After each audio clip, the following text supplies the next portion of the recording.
there, Astros back home here in Houston, Texas. It's Game 6 of the American League Championship Series, with the Yankees up 3-2.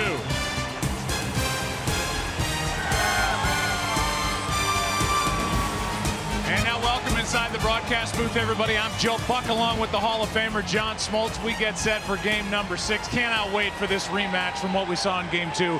Let's talk about how things have changed since we walked out of this booth last Saturday. The Astros were up 2-0. Nobody was worried about their offense. Now people are, because the Yankee pitching was outstanding in New York. And John, they have to get the top 2 spots of this lineup going in front of Altuve and Correa. Well, there's no mistake. There's pressure on everybody, but the pressure is on the Houston offense. That's what made them special this year, but what has gone dormant has put them in this position. I think the top of the lineup, like you said, as well as left-handed hitters, somebody's got to come up with a huge hit, and it'll fire up the entire lineup and get them going. All right, in game 2, Luis Severino gets the ball tonight for the Yankees, was very good. He went 4 innings, and Joe Girardi took him out. The other guy, Justin Verlander, was brilliant. 9 innings, shut down baseball. You personally have been in a situation like Verlander tonight. How did you approach it? How should Justin Verlander approach it to get the best of what he's got? Well, fortunately, he's had many experiences like this. You just fight the feeling that you have to be better. You don't have to be better. You have to command the game from the beginning and know that your ability is better than the lineup you're facing. You don't have to be perfect. You just have to control the atmosphere and the emotion and give your team the best feeling that he's on the mound, we're going to win. They made the big trade to get Justin Verlander to the Houston Astros. He said simply, "This is why I'm here." Can't wait to watch this rematch from game 2. It's game 6 tonight in Houston. 30 seconds and count. For Houston, the mission is simple: a World Series title. After initial liftoff, the Astros' playoff hopes have fallen back to earth, on the brink of elimination. Houston, we have a problem. Now the only man that can save them is the player they brought here just for this situation. Can Justin Verlander propel the Astros to a Game 7? Or will the dreams of the Fall Classic be extinguished? It's Game 6 of the ALCS.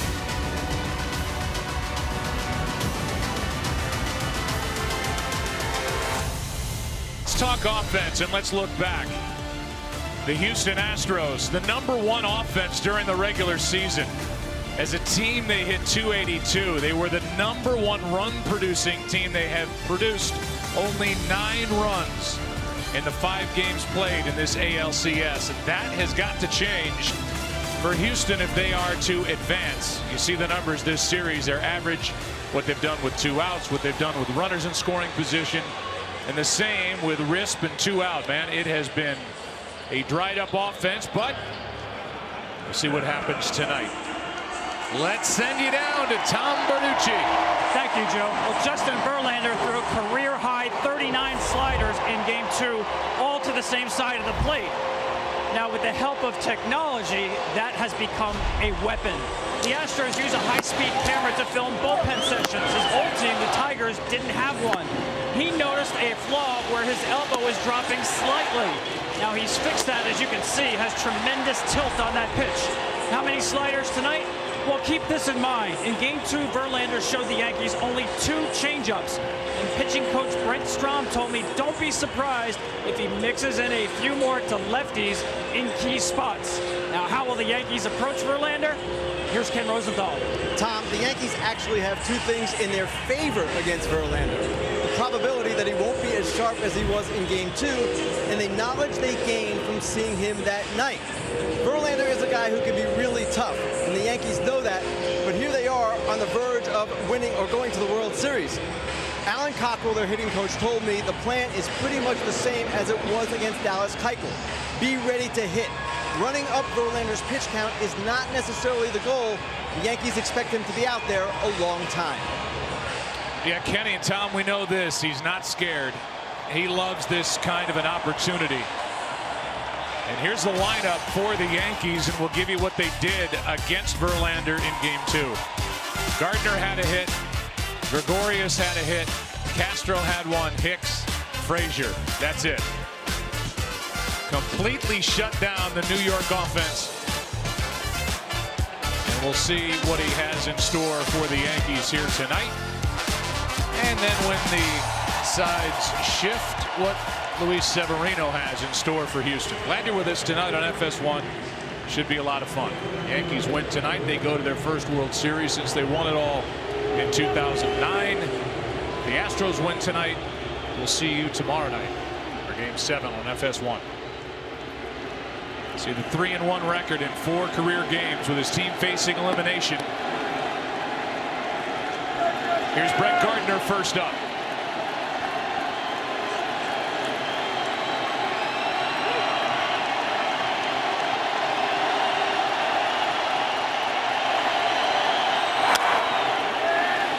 Well, there you go. First pitch, hacking, strike 1. Yeah, 8 foul balls last time he was facing Verlander, and I would think the Yankees team is going to be a little bit more selectively aggressive. They love working the count.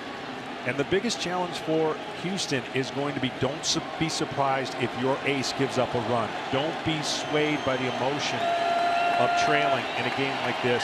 Play your game.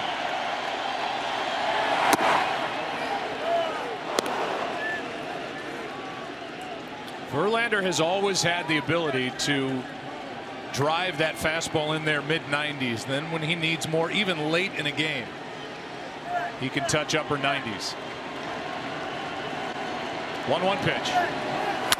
That's a base hit. Gardner is on to start the night for the Yankees. Just his 3rd hit of this ALCS. How about the defense for Houston? Out in left, it's Marwin Gonzalez, George Springer in center, and Josh Reddick in right. Around the infield, 3rd to 1st, it's Bregman, Correa, Altuve, Gurriel. Brian McCann is catching the 34-year-old right-hander Justin Verlander. And this is what I'm talking about. These are the moments of a team that's got momentum coming in here with the Yankees, and a team in the Astros that wants to reverse that. Here's Judge.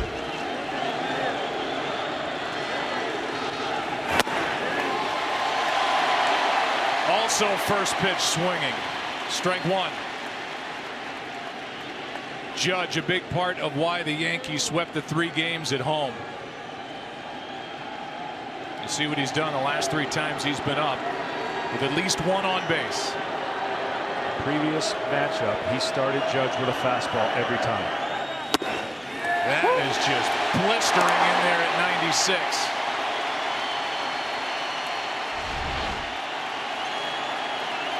Justin likes his fastball, must attack with the fastball and put the hitters on notice.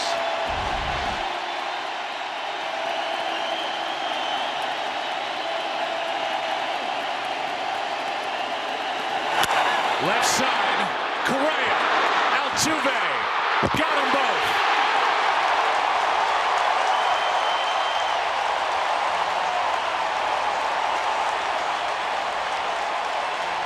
How about that nifty play from Correa? Judge is seeing it good, squared it up. Correa knows if he gets it to Altuve in time, they get a double play. A big moment in the 1st inning for Justin Verlander. You saw his emotion. It's a huge game. You got to try to keep that in check as much as you can. Justin will have to pitch deep into the game and make a lot of tough decisions. But 2 for the price of 1 is easing your mind. With 2 out, nobody on. Here's Didi Gregorius.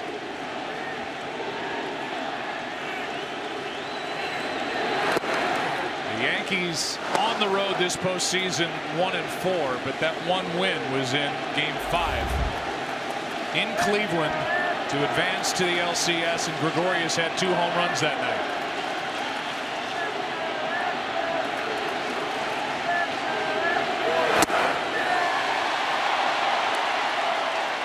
It's just easy gas with the long arms of Verlander and a classic delivery. When the ball jumps like that out of his hands, even if it's in the middle, the hitters are like, whoa, it's on me. He didn't throw as many curveballs, and as you mentioned, Joe, earlier, and Tom, with the changeups, that'll come into play. But right now, he's feeling good with the fastball. That one fouled back by Gregorius. It's 1-2.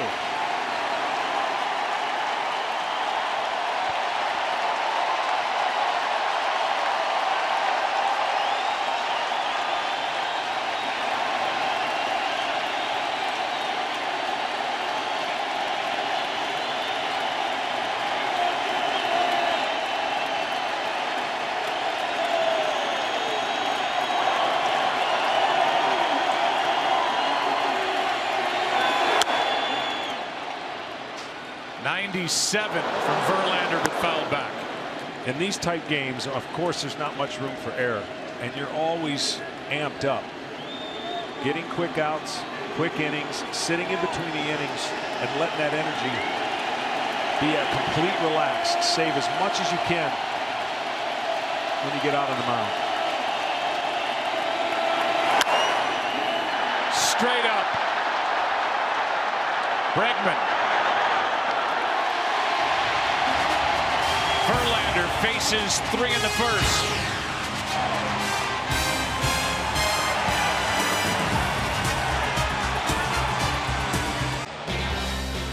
Houston Astros have the typical look to their lineup. A.J. Hinch said, I keep telling these guys, don't panic. Don't look desperate. So he said, I'm going with what I got. And that means Springer, Reddick, and Altuve at the top. Correa, Gurriel, and Bregman in the middle. Gonzalez and Gaddis, the DH, not Beltran, and Brian McCann. Against Luis Severino, the 23-year-old who's been outstanding on the road since the All-Star break. Yeah, this guy's an absolute stud. Where do you go for success? Well, fastball against right-handers 225, changeup 182, slider 184. Tough sledding for the right-handers if this guy's got his sliders and secondary pitches on. Look, I think that Joe Girardi was being very cautious with Severino as pitch 1 misses inside to Springer. So while that graphic said shoulder injury, and yes, he did the windmill motion with the shoulder in the 4th inning, then got hit by a batted ball by Gurriel. He said after the game, I am fine. He had a great bullpen session. Joe Girardi said he is fine. We're not worried about him at all. So there's no injury. He'll be tested in this scenario on the road. But if the Houston Astros keep taking big swings, then that is a perfect remedy for Severino. 2-0, sitting there trying to hit it to the train. Severino's fastball, you'll be swinging under it a lot. Little chopper left side. Frazier flashes in front of it. Gregorius, 1 away. You know the defense over on the left side of the infield. How about left field? It's Brett Gardner, Aaron Hicks in center, Aaron Judge in right. Around the infield, it's Todd Frazier, Didi Gregorius, Starlin Castro, and Greg Bird. The catcher is Sanchez. And on the mound is Severino, who took care of Springer after falling behind 2-0. And the combination of Reddick and Springer as Reddick stands in 2 for 36 in this ALCS.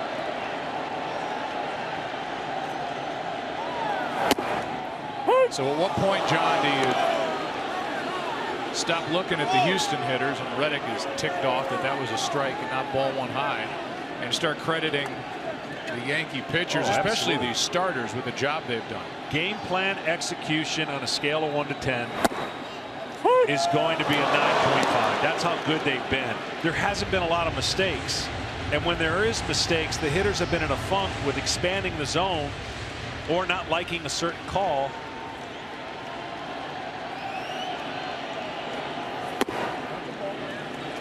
But for me, if Severino, that first pitch, probably a ball high. If he stays underneath his fastball, not a good sign. If he goes downhill with that fastball. Just golfed into left center field. Gardner is over to get it. 2 out. Everything's going to be good for the Yankees. And he knows it. Look, he knows he's got 5. If he can go through 5 and let Joe do the work in the bullpen, that'll be a great start. He's also extended himself on a season where he was in the pen last year and really didn't experience this long season. So that's part of Joe's concern when he watches his young star extend himself late in the season. Batter is Altuve. Now 205 1/3 innings in the books for Severino. As Altuve, the league's best hitter, 3 over the last 4 years, fouls it away, strike 1.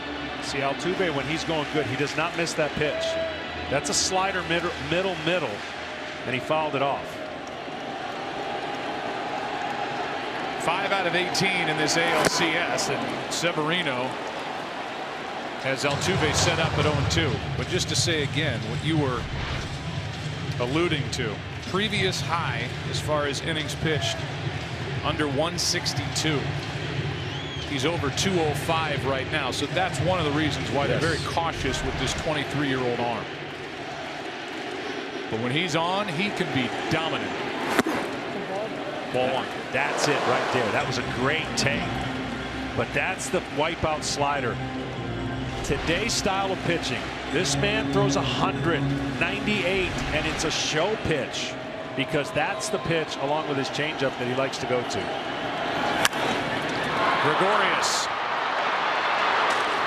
A perfect first inning as Severino tries to match Verlander again, this time in Game 6 after 1 no score.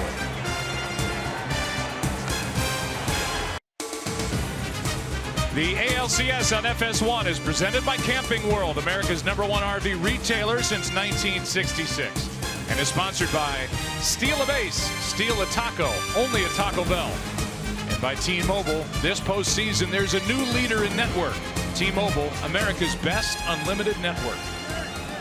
Yankees got a leadoff hit from Brett Gardner. Double play ball followed off the bat of Aaron Judge. First up, Sanchez. Strike one. Gary Sanchez, 3 hits, one of them a home run. That came in the 7th inning Wednesday in Game 5.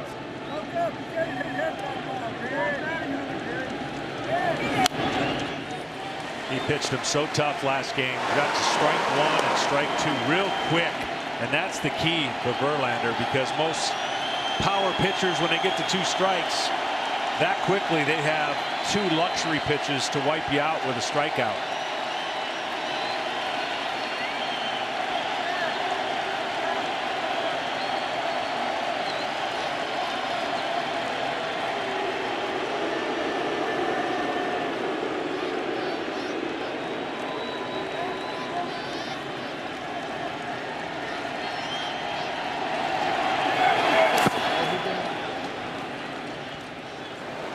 Ball, 2 strikes. After Sanchez, it's Greg Bird, who you have identified, John, as the most consistent bat in this lineup for the Yankees, and not just swinging the bat, but standing there with a bat on his shoulder. Yeah, he's the guy I circle in the scorecard going, he's the toughest out right now, and you got to make sure there's not runners on when he comes up. Tough play. Bregman. Base hit. Second straight inning, the Yankees have put their leadoff man on. And there is indeed a man on for Greg Bird. Well, catcher running and a power he has. See how deep Bregman is? At this point, really no chance. Great try, but the depth of where he was having to play, because you got to respect the power off his bat.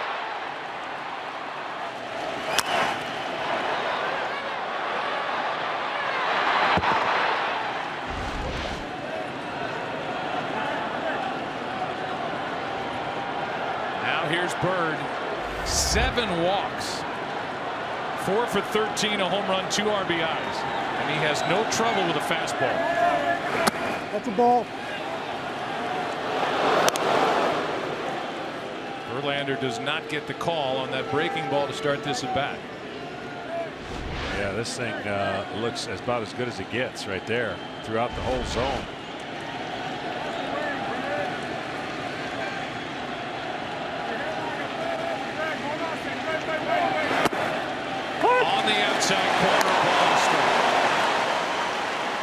Verlander has his full assortment of pitches, and what I mean by that is that curveball is such a signature Verlander pitch. The slider has gotten so much better, but the changeup is way above average. That's the one pitch he hasn't had confidence yet. We didn't see it but a couple times in his first game of the series.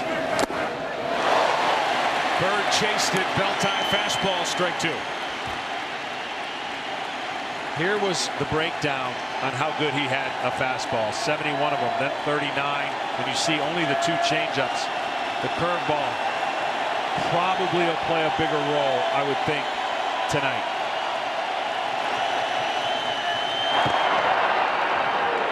All those numbers, by the way, add up to 124. His pitch count in Game 2.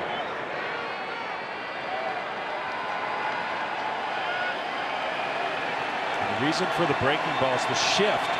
You don't want a fastball away where Bird could just kind of slap at it to no man's land. Struck him out, one away. And the first of the night for Verlander, who struck out 13 last Saturday. Show him the curveball, change the eye level, and then go with the high fastball. We saw Verlander pitch down more than he usually does, and the success he had, but he's loves to get the ball up because it looks good to a hitter, and at 96-97 you better have some kind of quick trigger to get on top of that. Now Starlin Castro, who does have a quick trigger. Hit 380, Castro did, on pitches 95 miles per hour and above. That was the 4th best in baseball. And he flies one into left center field. Back is Springer. 2 out. A lot of first pitch swinging tonight by the Yankees. That's what I would do. Honestly, you're playing with fire the deeper you allow him to get 2 strikes as quickly as he can. And you know you're going to get fastballs, and you can't miss them. And I'll tell you what, Castro didn't miss that one at all by much. Well, it started with Gardner and Judge swinging at the first pitch. 3 of the first 6 have offered at the first delivery from Verlander, and now Aaron Hicks. And as a pitcher, if you know it for sure, well, then you start throwing some first pitch sliders. But the first part of the game, you're trying to feel out the temperature of what everyone's trying to do.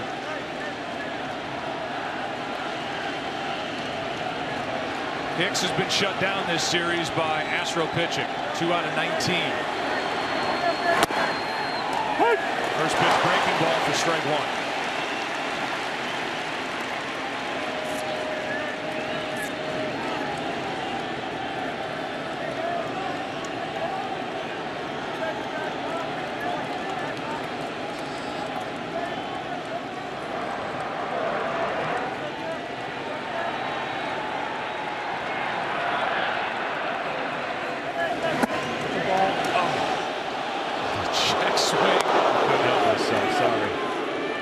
John Gronick. That was me. Wow. Wow. You got to trust Mac will do some conversation work with the umpire without, you know, doing anything obvious. Talking about McCann. 1 ball, 1 strike, 1 on, 2 out. Hicks hops up.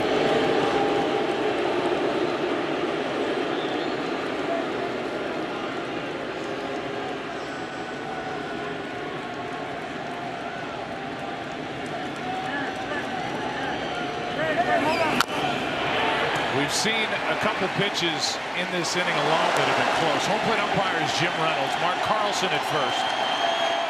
Hunter Wendelstedt, Gary Cederstrom at third. Chris Guccione is down the left field line, and Jerry Meals in right. Chad Fairchild, the replay official.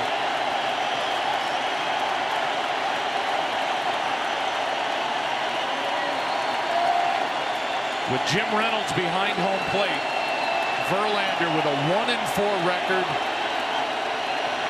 and his highest ERA. Changeup strikes out Hicks. And he didn't have to rely on getting a strike call after an inning and a half here in Houston. No score.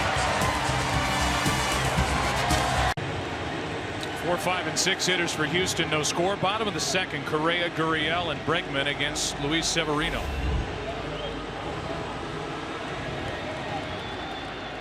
And a 1-2-3 first with 2 ground ball outs and a little flare into left.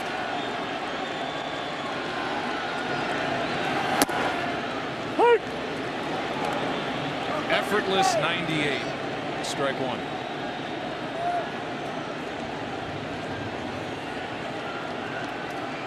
Coming off his first full year in the big leagues, went 14-6. Last year 0-8 in 11 starts. Went to the minors, came back in the bullpen. Had to earn his job in spring training. And here he is pitching with a chance to clinch the ALCS. 0-2 now on Correa. From Girardi to Rothschild to Severino.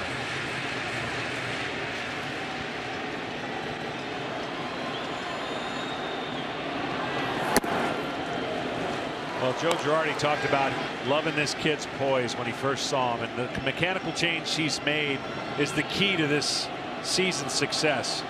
So tied in now and so comfortable, as you mentioned, playing catch with the catcher at 98. He compared 2 years ago Severino's poise with your longtime teammate and good friend, Hall of Famer Greg Maddux. Yeah, I mean, it takes a special heartbeat and personality to be able. He learned a lesson in that wild card game, but I thought it was a little unfair for him. It's the first time he ever made a start, and it was in a Game 7 atmosphere. Correa is just jammed. Judge has out number 1. We're joined tonight by Jake Wood and Art De La Cruz of Team Rubicon, a disaster relief charity that has deployed 2,000 volunteers into the Houston area. Tweet hashtag HR4HR. Team Noble will donate $1 each time as part of their Home Runs for Hurricane relief effort. Glad they're with us. Had a chance to meet them before the game, and just excited now to sit back and watch baseball with the rest of us. With 1 out, nobody on. That's high for ball 1 to Gurriel.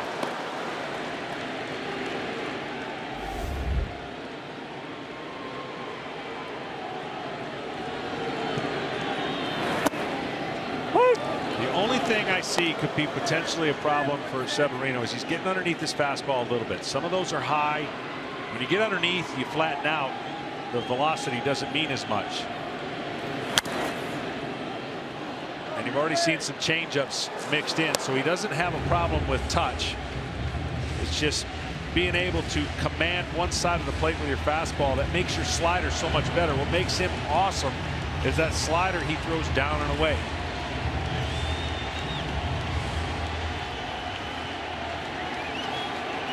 Had a great first half, was an American League All-Star. He's 1-2.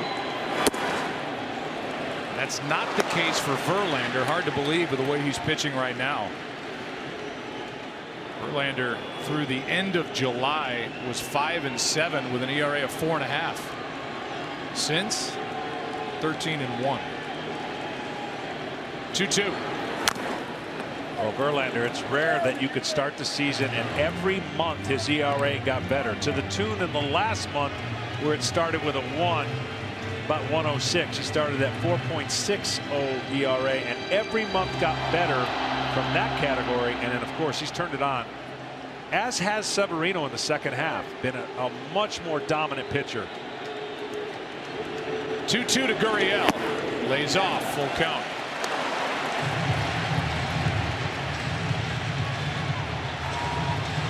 Let's see if he has the confidence to go with a 3-2 slider and make it more on the plate to where it entices Gurriel to expand the zone.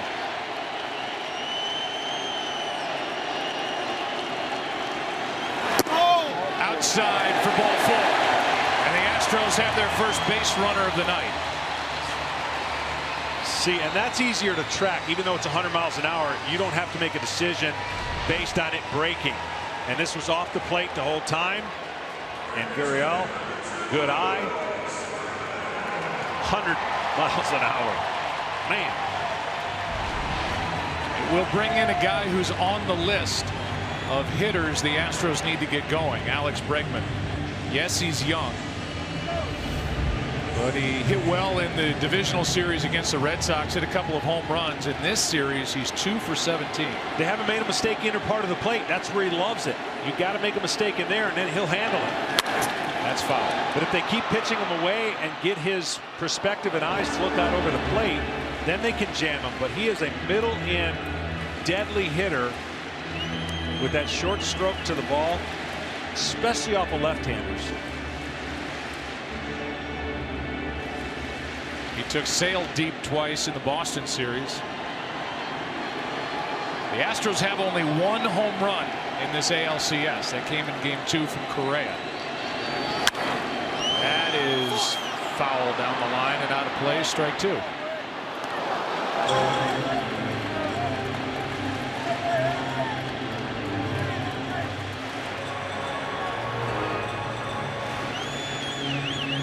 A.J. Hinch's club hit 6 home runs the first 2 games against Boston. Only 3 in the 7 games since. And he has the one in this series, Correa.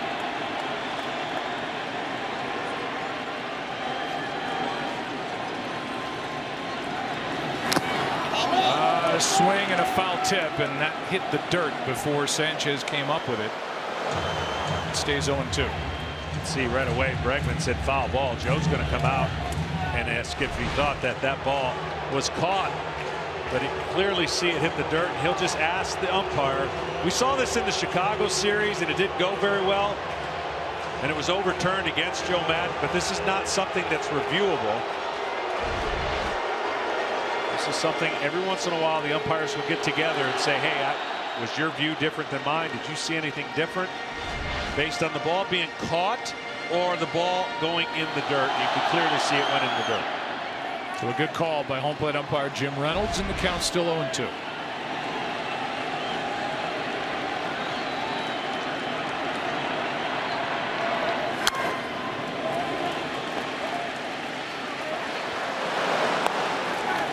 Luis Severino has now gone 21 straight batters without a strikeout. That is the longest streak of his very young big league career. Yeah, a little bit of maybe some fatigue, and just the quality of some of the breaks are not as consistent. Fastball, you can see he's getting him up with the fastball, and sliders sometimes when they're good, they're too far off the plate. There's strikeout number 1. 2 out here in the second with Gonzalez coming up. See, this is a difference maker right here. When it's this tight, no chance. Hitter can't recognize that. When it's that tight and has that break, there's the grip. You're sitting on 96, 98, 99 miles an hour, and you got to make a decision that you think this is a fastball. Well, when it has tight spin, that's the kind of swings you're accustomed to seeing against Severino. Now Marwin Gonzalez, who's 2 for 15.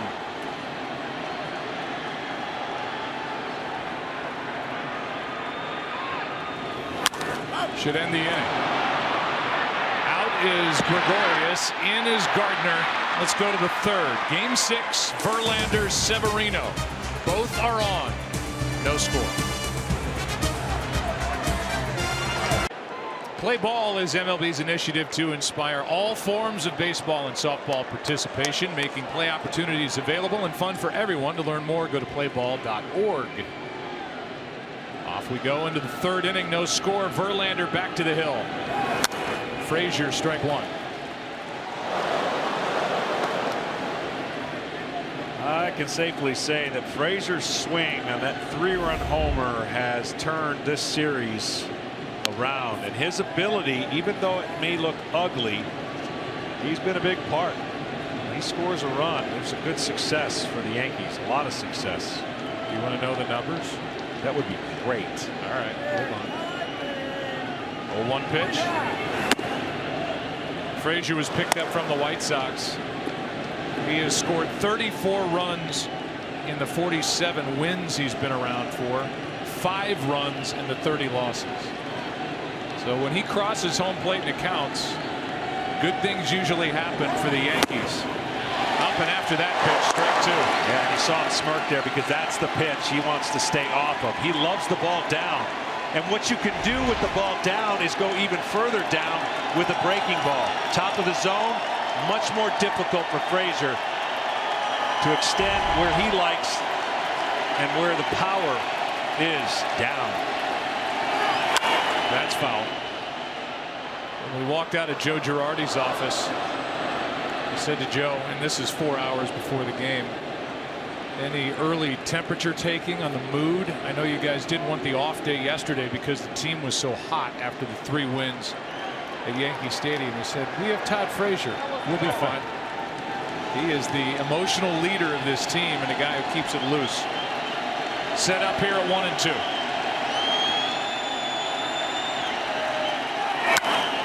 Got under it. Shallow left center, and who wants to find it? Springer. 1.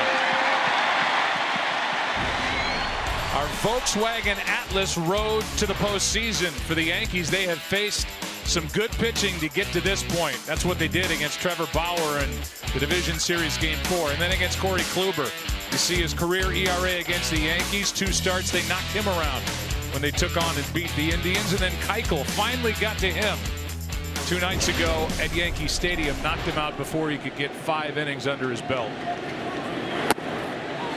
A bender in there for a strike to Chase Headley. Well, I said the curveball would be a better pitch for him today, and he was already utilizing that. Gets a lot of strike calls with that. I call it 12-6 break on the curveball, and then you throw that tight slider in for the kill pitch. Chase Headley is red hot.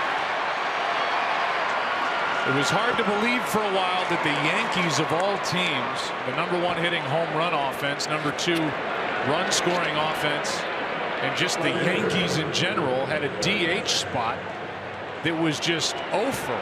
I mean, Headley in particular was 0 for 16 since 6 for 8. He does a great job here on a fastball, kind of up, and he gets the barrel to it. Of course, the shift is going to be employed, and when you're pitching, you want to entice that pitch to hit into the shift. Tough guy here to double up for sure. Gardner has a hit. The Yankees have 3 hits through 2 1/3 against Verlander. He gave up 5 in the full 9 innings last Saturday. Again, first pitch swinging. This time Gardner flies to left center.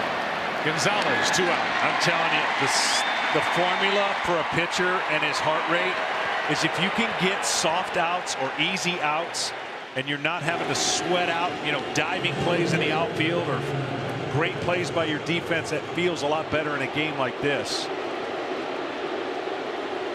And that was the one, I call it the teeter-totter effect. That's the one thing the Yankees were going to have to balance. Early aggression, try to get hits. So far, early aggression and some outs. 5 out of 10 has swung at the first pitch, including Judge, who bounced into a double play his first time. Perfect pitch outside corner, strike 1.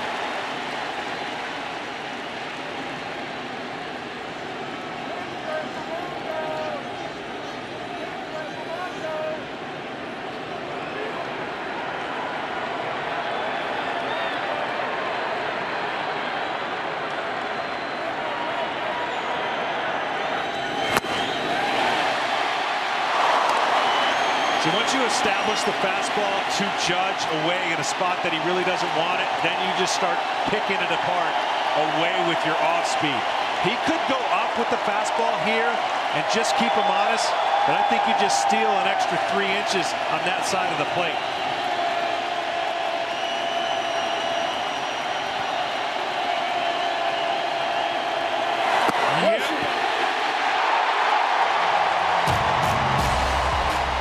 The vet takes care of the rook. Bottom of the 3rd inning. No score. Welcome back to the ALCS, presented by Camping World on FS1. Evan Gattis, the DH tonight. Takes a pitch high, ball 1. Gattis, then Brian McCann, the 8 and 9 hitters. And then George Springer. That is a fair ball right on the line, 1 out. Good job by Sanchez to get to that before it rolled a little more to the right and went foul. 1 out. That was unbelievable, the English on that ball. You rarely see it not just take a turn to the right, but the way he hit it, and Sanchez aggression on it right before it was going to start moving away. Wow. Right on that line.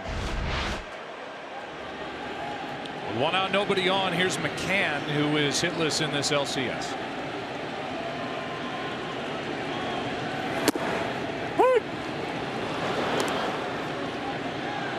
Hit 18 home runs during the regular season. Hit 241 in his first year in Houston. A leader. A guy who has helped guide this young pitching staff. Certainly the case before Verlander showed up. Through a 101 win season.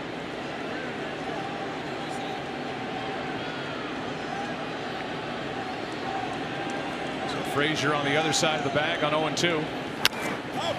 Pop up to the lone soldier on the left side. 2 out. Well, so far early, Severino's been outstanding, but the one thing that he's done is thrown a lot of high fastballs. And he hasn't gotten a lot of swings up there, but if he continues to get in the fatter part of the strike zone, that's where I think the Astros could break out of it. Just a little bit underneath, if I'm nitpicking just a little bit, but hard to say anything when he hasn't given up a hit, and he's keeping him at bay. Oh, that's a ball. That's outside, ball 1 to Springer, who grounded to third his first time. The Yankees have 3 hits. The Astros have none. The Yankees have left 2 on, hit into a double play. The Astros 1 as they got a walk to Gurriel in the second. That's a ball out also. With 2 out to count 2-0. If you told me we'd be in game 6 here, and obviously the third game here, we're only talking about the first 2, and nothing in the Crawford boxes, that left field kind of short but miniature Fenway wall, no way. I mean, no way. And that's how good the pitching's been. It's 19 feet tall down the line. It gets higher to 25 feet the further away you go, that next level up. But yeah, it is short, 315 down the line. How about the first time through the order, Tom Verducci? About this in New York. No team was better this year first time through against the starter than the Astros. They're 3 for 48 now in this series first time around. And you're seeing some expansion of the strike zone early as well. Check swing. It was 2-0. Now it's 2-2. Discipline and nerves. Nerves will get you out from being disciplined. Pressure. Pressing as a hitter. No different than pressing as a pitcher. It'll coax you into mistakes. How about that fastball at 101 for strikeout number 2. And Severino says, jump on my back, boys.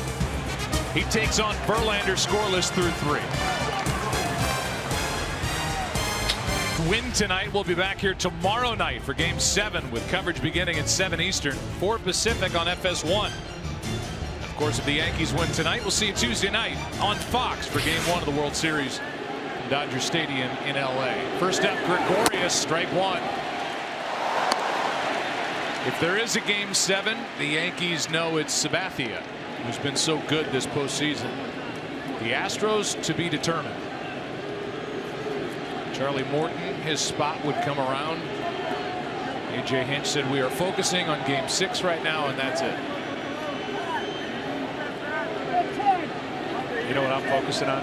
What's that? Trying to get a scorecard right. Going through my 3rd sheet. Yes. I'm jacked up watching this game.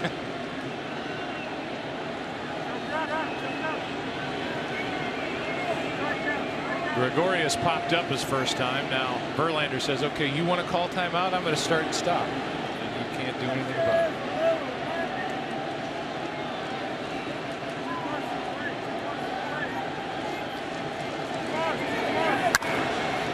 That is straight up. Missing the girders up there, and Altuve is waiting for it. 1 out. Ken Rosenthal, you are seeing a lot of strikes down there. Joe, 2 patterns that we're seeing continue that started in game 2 with Justin Verlander. Lots of first pitch fastballs, 8 of 12, and you're right, lots of strikes. 31 of 37 so far. And remember the last game, 93 strikes out of 124 pitches. That was 75%. And I remember Justin telling Tom afterward, I don't recall throwing that many strikes. Well, Ken, there's also something he's never done before that he's done tonight in the first 3 innings. How about this nugget? In his whole career, he's never gone 3 innings and not had a 2-ball count on a batter. He's done that tonight. Wow. Look at you. Can't keep score, but you got nuggets for days. You're right. I can't keep score. Sanchez didn't like that call, and the count 0-2. It's your boy Aaron with that nugget. That's that top corner. Sanchez like, look, you can tell me that's coming, I can't hit that.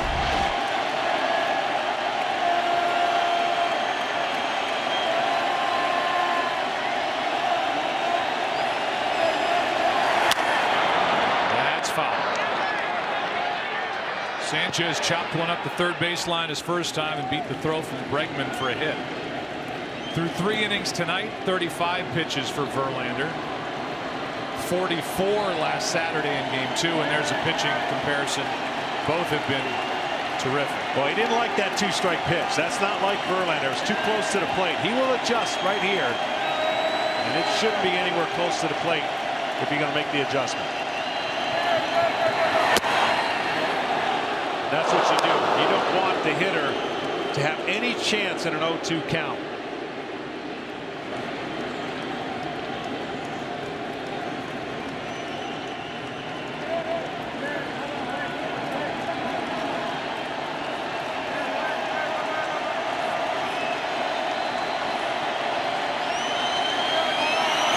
Back to Verlander. 2 out. The hardest job for a pitcher is to try and recognize which hitters will never get off of a fastball. In other words, with 2 strikes, you don't want to throw that guy a fastball because he's never coming off of it. There's a better slider right there and a weaker ground out to Verlander.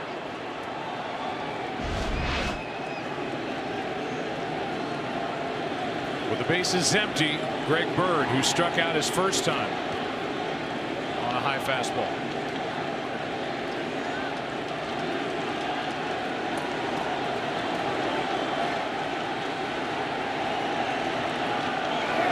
That's a ball, guys.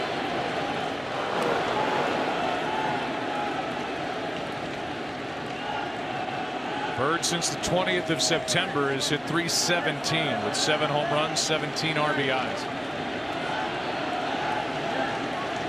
There's 3 home runs this postseason. That's a strike. The ball and a strike.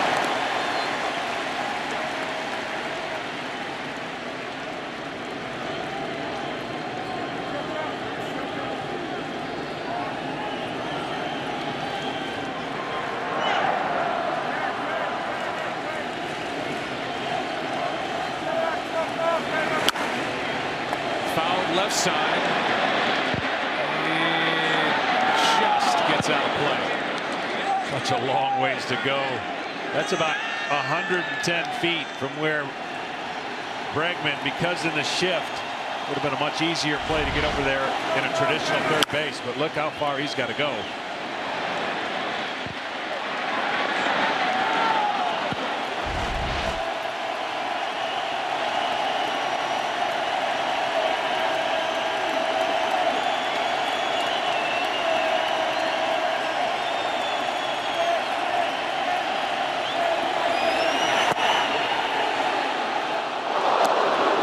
Two and two.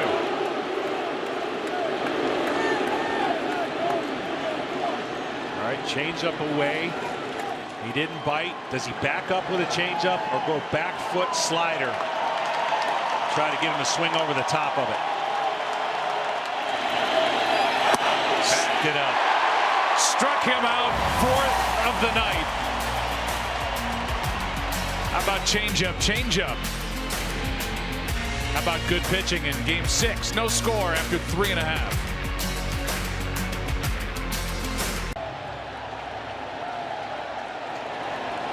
Two, 3, and 4 hitters for Houston. No score. 4th inning. Strike 1. Who's going to blink first in this one, Smoltz? Telling you, we got 2 studs. I said it earlier when these guys hooked up. The future Verlander's on the mound right now. The cagey veteran Verlander. Had him played perfectly. Severino's thrilled he didn't touch that ball. 1 out. He did everything but touch it. And Gregorius was back there as Reddick's now 0 for 19 and frustrated in this series. The longer this goes on for Severino, obviously you got to be thrilled if you're a Yankee fan. Because there really hasn't been anything to sweat about since he's been out there. These Astro hitters, which are really good against the fastball, have not looked that way in this series. Well, that definitely includes this man. And a breaking ball for strike one. Altuve, #1 in baseball on pitches 95 miles per hour or harder. Hit 451. There's a little 100 for you. 0-2. Well, they got to do something, the Astros, to get him uncomfortable, because right now he's as comfortable as if it was just the second game of the year, and he's just has no stress on him. Wow. 99, strikeout #3. And Altuve goes back to the dugout yelling at home plate umpire Jim Reynolds for that strike 2 pitch. Well, he's been game planning, the best hitter in baseball, pretty good. That's the pitch he got away with, but then he didn't make another mistake. He was able to get the ball out of the zone and make it a soft out. And then this right here. Oh, my.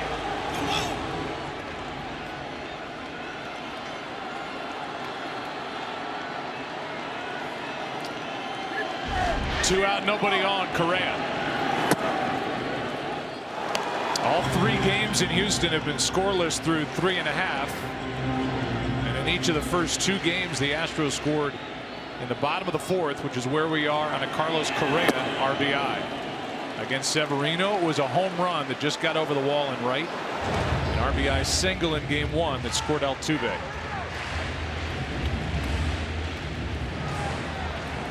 Counts 2-0 here on Correa. The 23-year-old shortstop who hit 24 home runs during the regular season has won this postseason. That's a strike 1 in this series. And look at these numbers since game 3. The starting rotation, those who have taken the ball first for Joe Girardi, an ERA of under 1/2 a run. And the Astros hitting under 100 against the Yankee starters.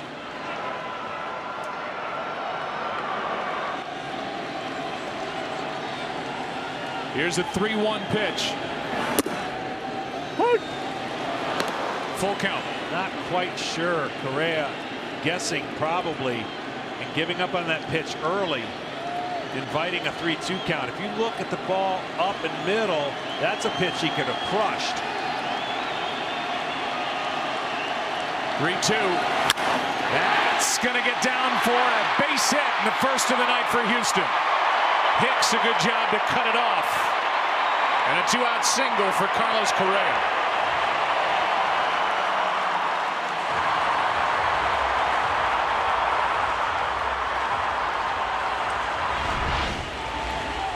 Well, this is what he was looking for maybe, and he didn't miss it. 3-1 count, 2-0 count. He didn't look interested in hitting anything off speed. But if the Astros are going to have success, got to start taking what the approach the Yankees have had, and that is making the Astros think about pulling, but you're going to have to stay up the middle and go the other way on 199 miles an hour. Yuli Gurriel, 13 of 34, hitting .382 this postseason. Strike 1. One comment by Luis Severino leading into this start got my attention. I think it got the attention of Joe Girardi. Here's throw to first and Correa back. Severino said, my excitement level is, I think it's 100. And Joe Girardi was asked about it, and he said he has to pitch with his mind, not his arm. Not let the situation get the better of him. Here's one into right center, and Hicks is there. The Astros now have not scored in 15 straight innings. That's a season high. Into the 5th. Game 6, no score.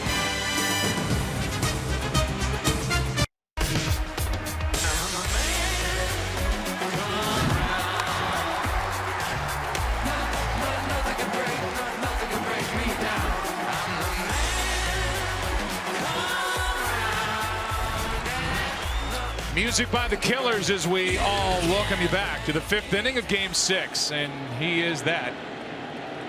He is a man. He is the man for the Houston Astros, getting the deal done just before the deadline. He's been phenomenal. 8-0 as an Astro, and he's never lost in this ballpark. 10 starts here, 6-0, ERA of 2.59. As Castro looks at a strike.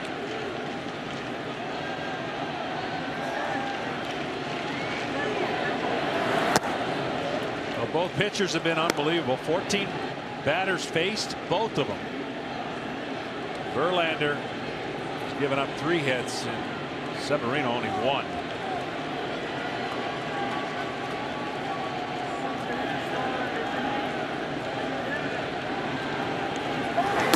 Ball up.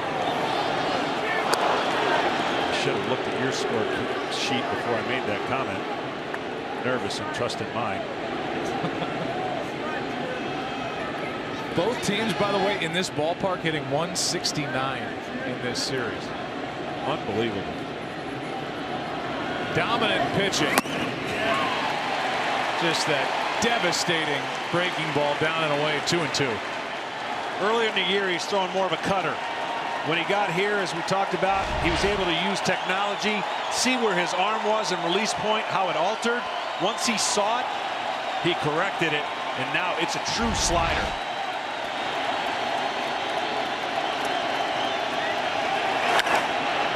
Little pop-up, easy for Gurriel. Wow.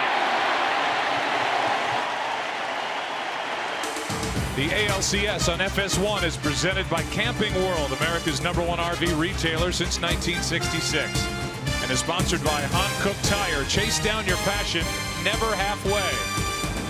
And by Steal a Base, Steal a Taco, only at Taco Bell.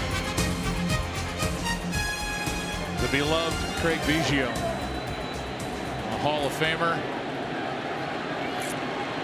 And he is part of the old guard here who's loving every minute of what he sees with this new version of his ball club.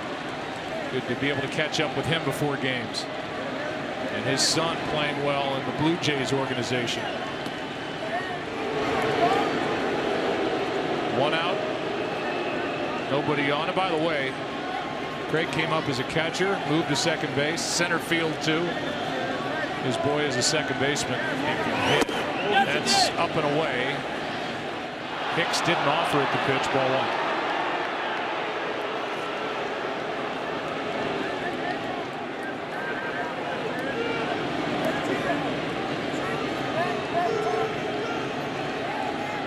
Hicks 2 for 20 against Houston.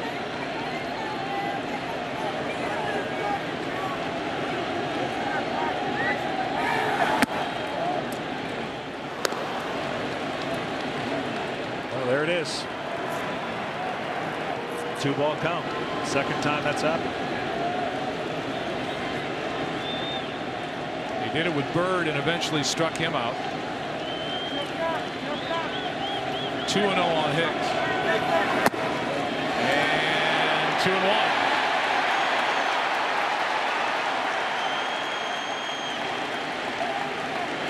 Obviously, Aaron did not agree. Close. But a great pitch. 2-0 count. You might think you're getting a fastball. Not in this situation. 0-0. Too much heat at 96. 2-2.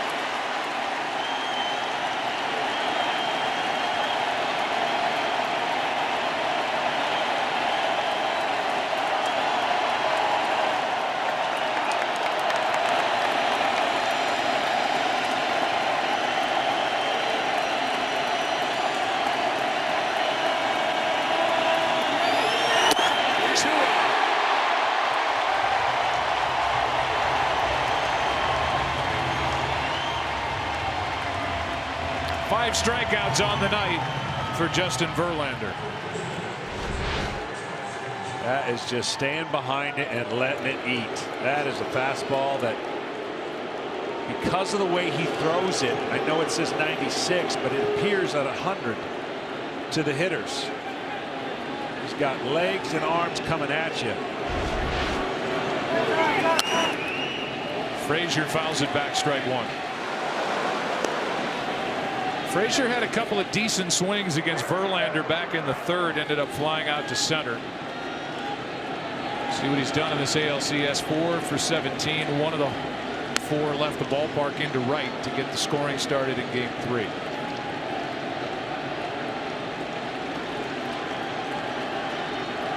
First pitch strikes on 13 of 17 hitters faced. Oh, good breaking ball. Verlander does not get the call. 1 ball, 1 strike. He doesn't say anything, but his body language tells you he thought that pitch was strike 2. It's a great pitch. I don't know how, as a pitcher, you stand out there and you look at the hitter and go, okay, you're supposed to swing at that. But it was so good it fooled him. That's a better one. Strike 2.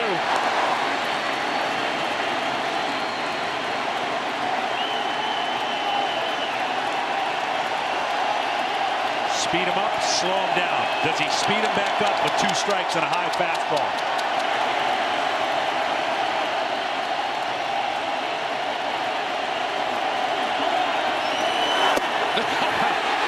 What a pitch. 3 in a row. Strikeout number 6. And Verlander's just toying with him. To the delight of those packed into Minute Maid Park in Houston. No score.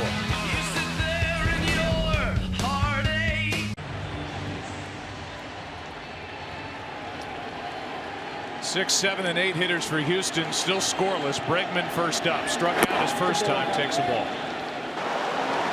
This kind of game, you almost think it takes something that you would never expect, like a bunt hit or a chopper, something to go either team's way where it starts tilting that momentum, because right now you're bowing down to both starters. You're like, you're better than me right now. I need you to make a mistake if you're a hitter going up to the plate and not missing it.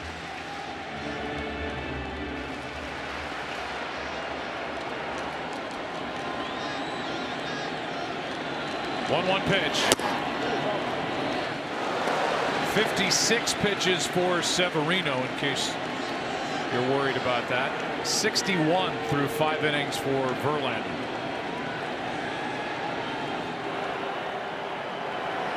Let's go back to the strikeout of Frazier.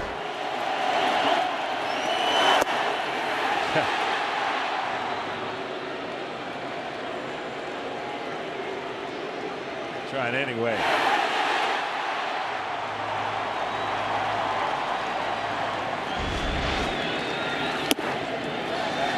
That's upstairs.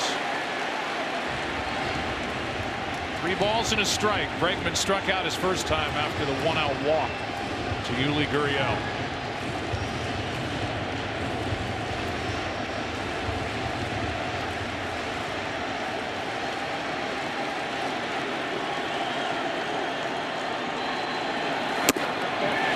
A leadoff walk.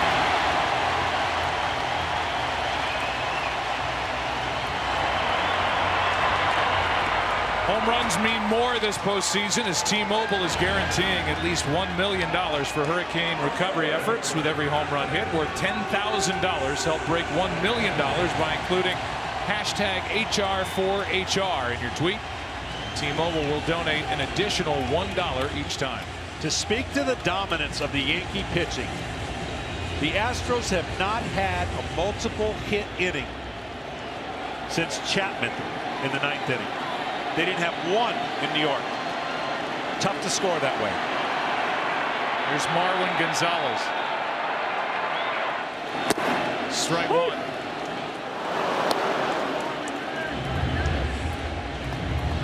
Gonzalez fly to left his first time. He is 2 for 16 in this LCS. So think about that. Game 2 in the 9th, then 27 batting innings in New York, 3 games worth. They're looking for their first multiple hit inning since then.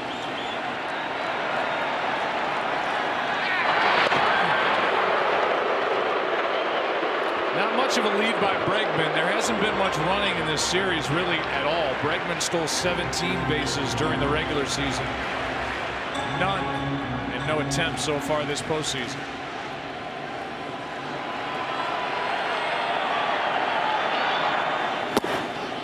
Strike 2. And Gonzalez with his protest.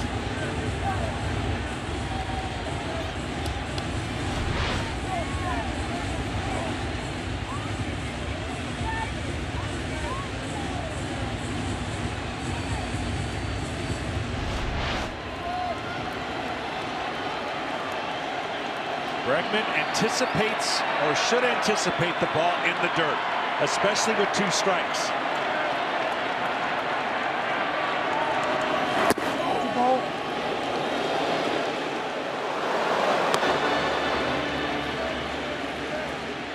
So unique for a young pitcher to have the backdoor slider, meaning throwing it away, trying to catch the outside part of the plate. Usually you have one side of the plate you like to go to often. He's been able to throw that pitch and make it doubly hard on the left-handed hitters because you give up on it. 1-2. Not hard hit. Castro, 1 play, 1 out. Down to second is Bregman.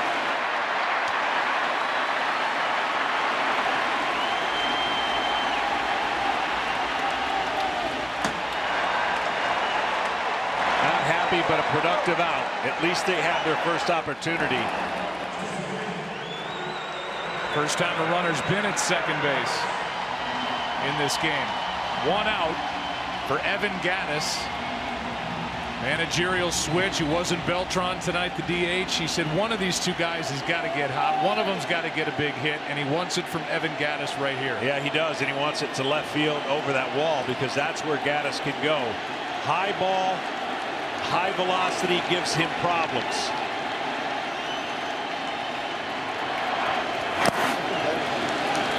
Good block by Sanchez. Ball 1.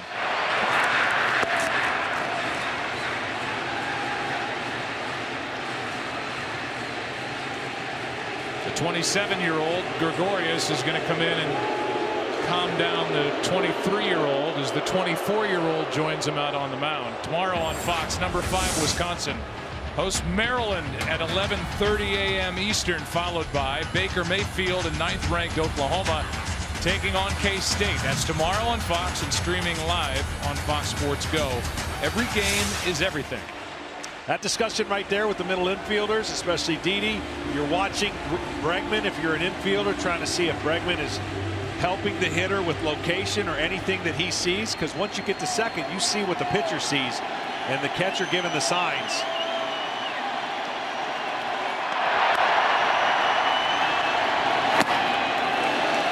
Ball 2.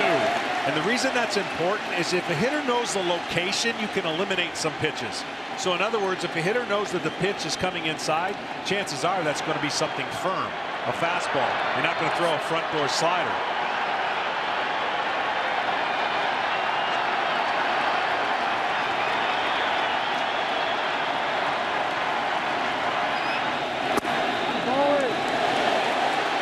Inside 3-0. For the Astros, their DH spot. Well, the focus has been on the Yankee DH, and then Headley got hot.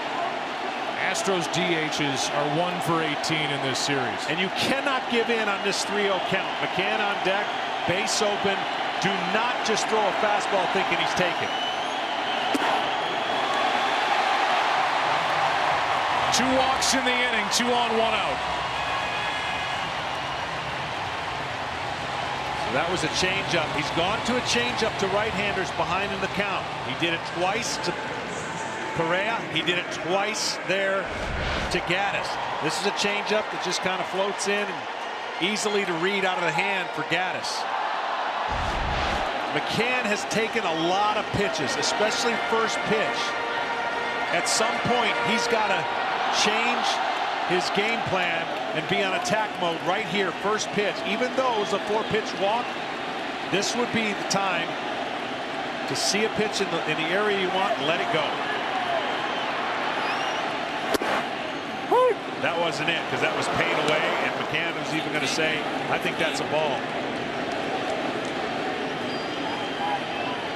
0 for 20.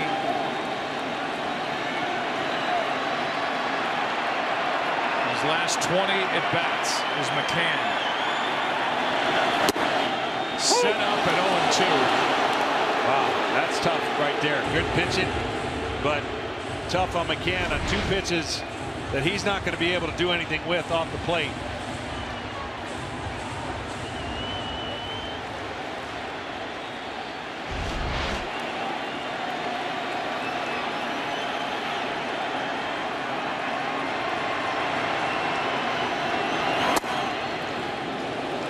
I always thought it was the toughest task of a catcher when you're trying to get pitches for your pitcher, and then you're at the plate and you got to decide how much you're willing to complain when you're at the plate. And they're having that conversation right now because you want those same pitches for Verlander. So how much do you sacrifice your own hitting at the plate for knowing that that guy who's behind you, you remind him when Verlander's on the mound, we want that same pitch.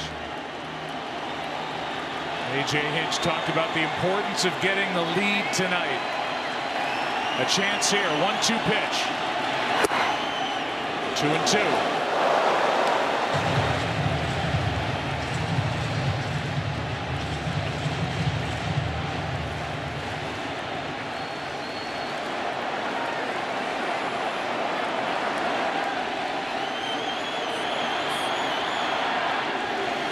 Ripped into right. This ball is 1 hop and over the wall. The Astros strike first on a double by McCann. It's 1-0.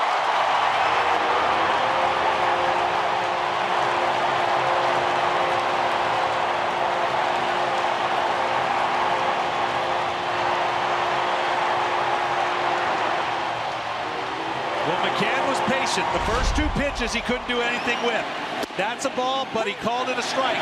Comes right back with a tough slider. So now they're trying to steal on the outside part of the plate. Not a bad job by Severino. And then on the outer part of the plate, McCann said, first time I can get that fastball. He gets a chance and gets his first hit in a long time. What a relief. And now the Astros, if they can get 2 more runs, will feel like an 8-0 lead with Verlander on the mound. Second and third, 1 out. Severino. Springer. Ball 1.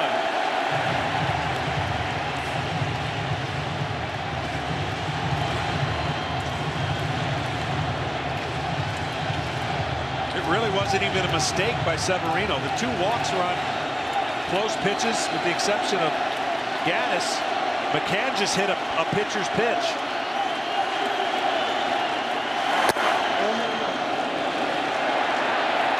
No swing in the count, 2-0. Another good pitch right there by Severino. Chad Green, the right-hander, getting loose. Now, for all the meetings we have at the mound and an overkill, this one's a good one. Because Sanchez is back there understanding he just threw a real good pitch. 2-0, second and third.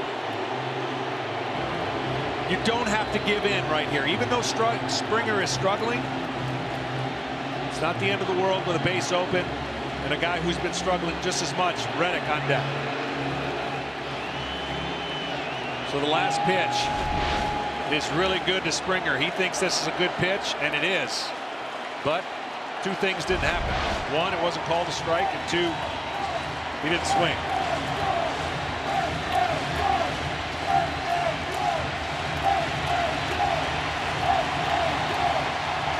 Two and 0.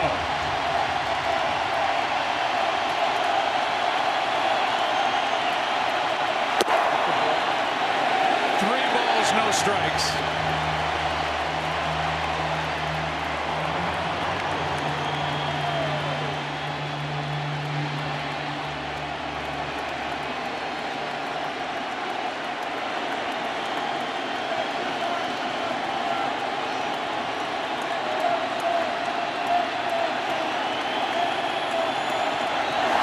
Bases loaded.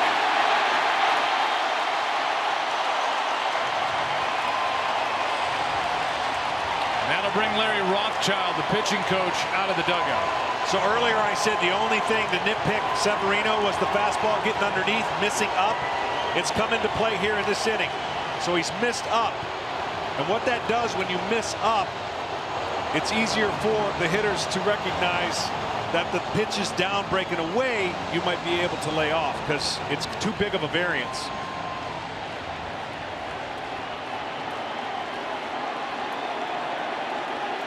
Well, if Josh Reddick is going to break out of it, the Astros want it to be right now. 0 for 19 in this LCS. 6 for 35 in the postseason. Bases loaded, 1 out. And they have a 1-run lead for Verlander. Yeah, in an ideal situation, you don't want the medium fly ball. Not a lot of speed on second and third with Gaddis basically and McCann, 2 catchers. But the speed of Reddick, if the ball's on the ground, he's got to get it.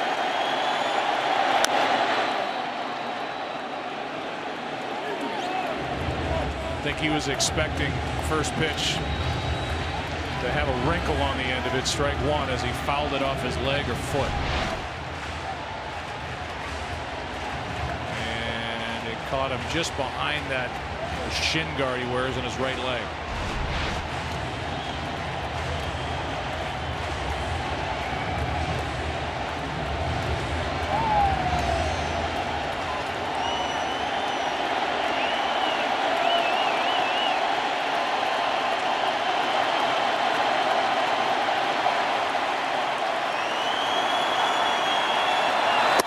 Ball.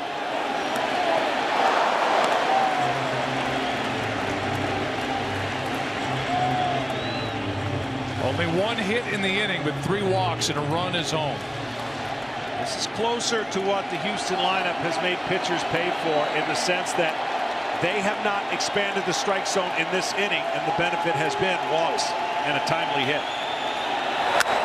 Reddick, shallow center, Hicks, and that won't do anything. A big out picked up by Severino to keep it 1-0. And now Jose Altuve will be the hitter with 2 out. Well, again, medium fly ball wasn't going to get it done, so short of Didi catching that ball might have changed the opinion. Reddick still frustrated. Pitch of the night, and I don't mean that for stating the obvious, is because Altuve is such an aggressive first pitch hitter. The importance is going to be on what the game plan that Sanchez and Severino has. You would almost have to guarantee a slider right here, and I would think Altuve would be sitting on that as well. Altuve likes velocity. Bases loaded, 2 out, 1-0 game. Breaking ball, base hit. Gaddis scores. McCann to the plate. Altuve delivers. 3-0 Houston.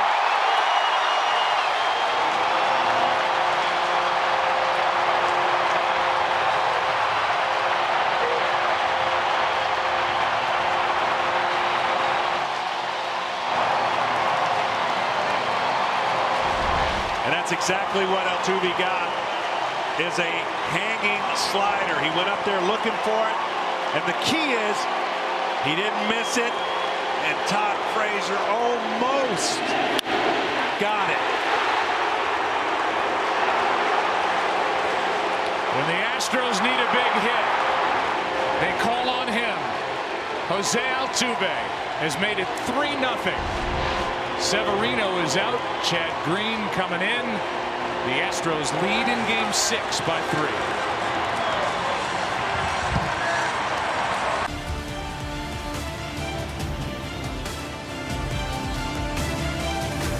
From the frustration of Reddick to the elation thanks to Altuve.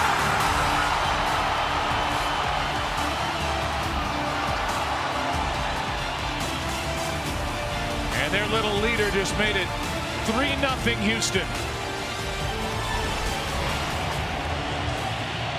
And with first and third, 2 out, Chad Green takes over. Chad Green got a great fastball. He also throws a slider, entering a Momentum offense right here. First pitch against a great hitter in Correa.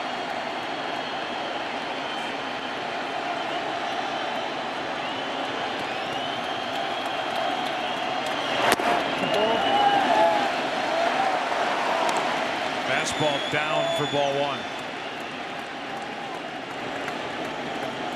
3 walks in the inning, really the undoing for Severino. 4 in the 4 2/3 he pitched.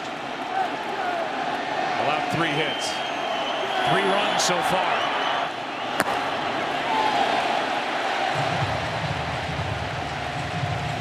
For Jose Altuve over at first, his first RBI since Division Series Game 2 here in Houston against the Red Sox. And finally, multiple hit inning for the Astros offense, something that was a regular happening in the regular season for the most part. Here comes a 2-0 from Green. What's left out here, John, for the rest of this game, we're in the bottom of the 5th inning. The Astros will lead by at least 3 going to the 6th. Is Verlander is dealing, but there are question marks in that Houston bullpen. And guys who have been so reliable have not been in this ALCS for A.J. Hinch. Yeah, pitch counts don't even matter today, basically, for Verlander. 2-1.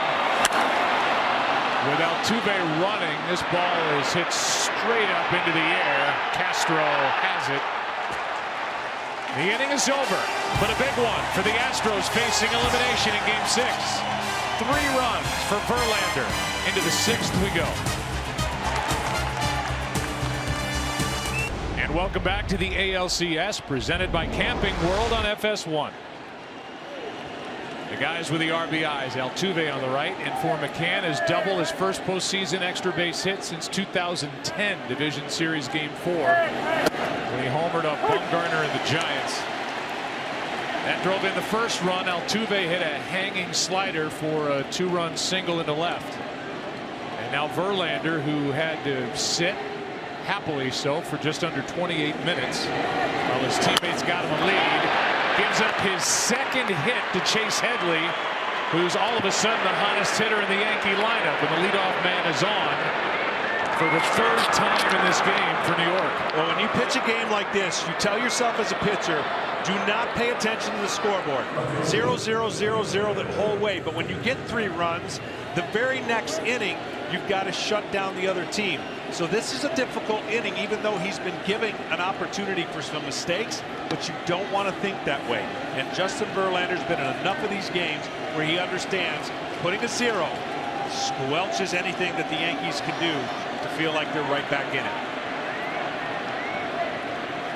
Verlander never led by more than 1 in Game 2. He leads by 3, and that pitch just up and away to Brett Gardner, who for the first time doesn't swing at the first pitch. He singled into left in the first, flied to left in the 3rd.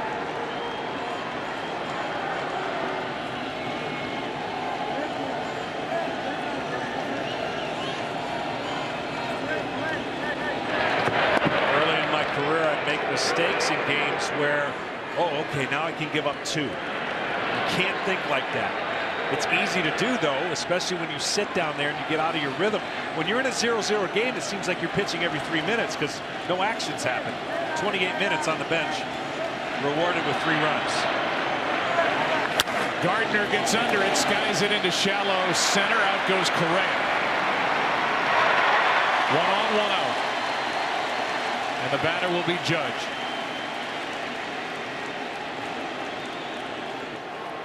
Only 65 pitches for Verlander through 5 1/3. Outstanding, and really, I agree with what the Yankees were trying to do. It'd be easy for people to sit back and go, you got to drive his pitch count up. Not that easy when he's pouring in strikes at the rate that he's doing. Judge. Wow. Man, he's right. 96, and Judge was right there ready for it, but fouled back. Strike 1. Judge has been a different hitter since that 3-2 home run off of Will Harris. That time he looked ready for the first pitch fastball. And it was the first time that Verlander didn't paint him on the outside corner.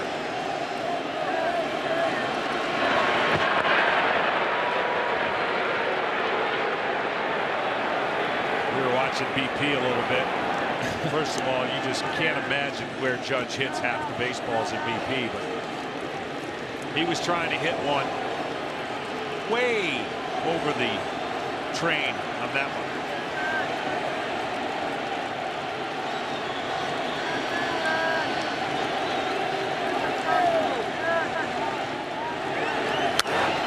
Again. Strike 2.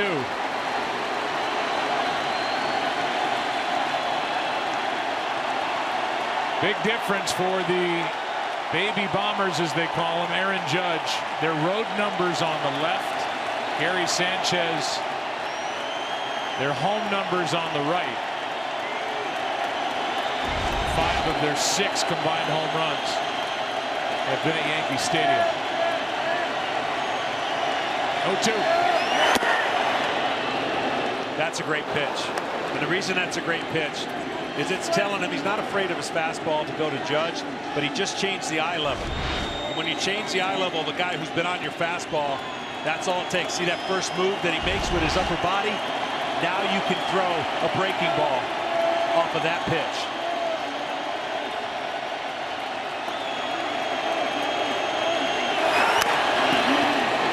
Judge got a piece of it.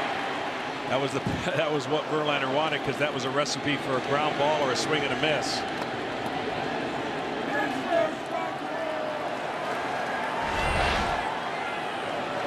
Really good pitch.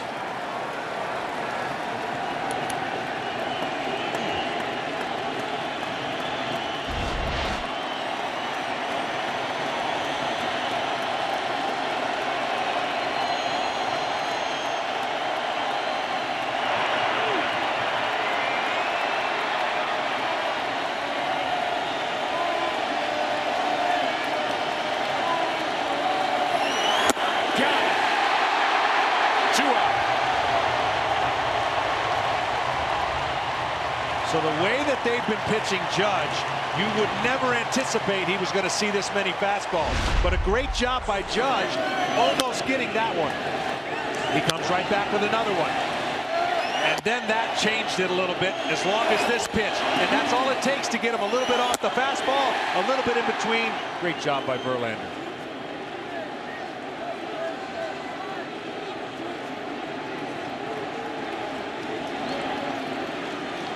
That's back-to-back strikeouts for Judge in 26 this postseason. That ties for the most ever. And as we say with all these records, now there are more opportunities to put up big numbers, more opportunities to, in Judge's case, put up strikeouts. Alfonso Soriano and Aaron Judge, 2 Yankees. Soriano back in 03. These are just 2 heavyweights. The Yankees and their offense. Gregorius hits one into right, a base hit. It falls in front of Reddick, and that will bring in 24-year-old power-hitting catcher Gary Sanchez, representing the tying run. Big hit there by Gregorius. Good job, aggressive again on a fastball, and he brings up Sanchez. Sanchez has been aggressive on just about every first pitch against Verlander. And Mack and McCann and him are going to talk about the strategy they had, and that strategy they had did not happen with first and second or 2 runners on against Sanchez. Look at the difference when it comes to getting ahead on the count. This postseason, he's 4 for 6. He had 3 RBIs in Game 4. He had 2 RBIs and a home run in Game 5. Tonight, 1 for 2.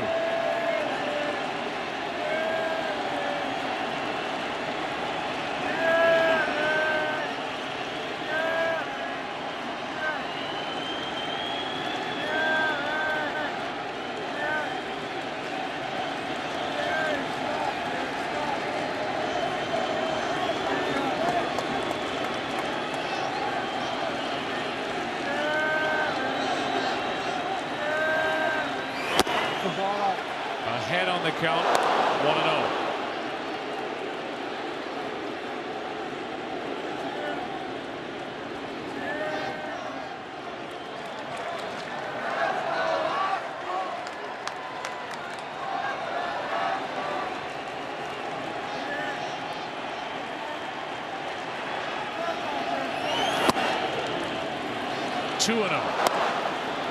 Two good takes right there by Sanchez. He's really geared to middle in, trying to launch the ball in the air.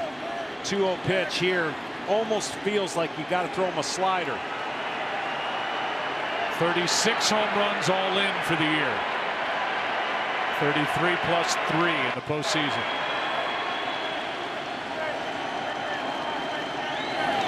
Put the ball. 3-0 with Greg Bird on deck.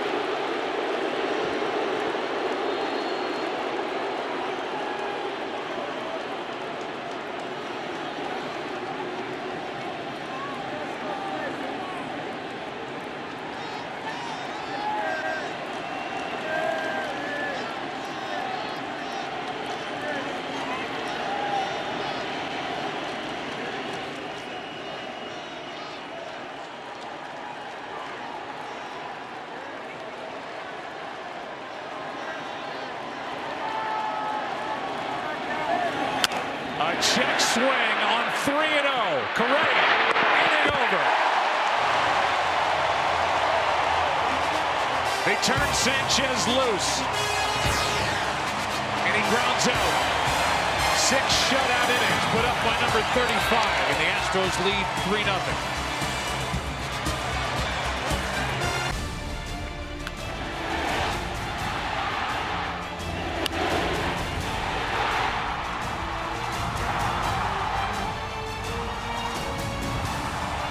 One RBI for McCann, 2 for Altuve, 3-0 behind Verlander.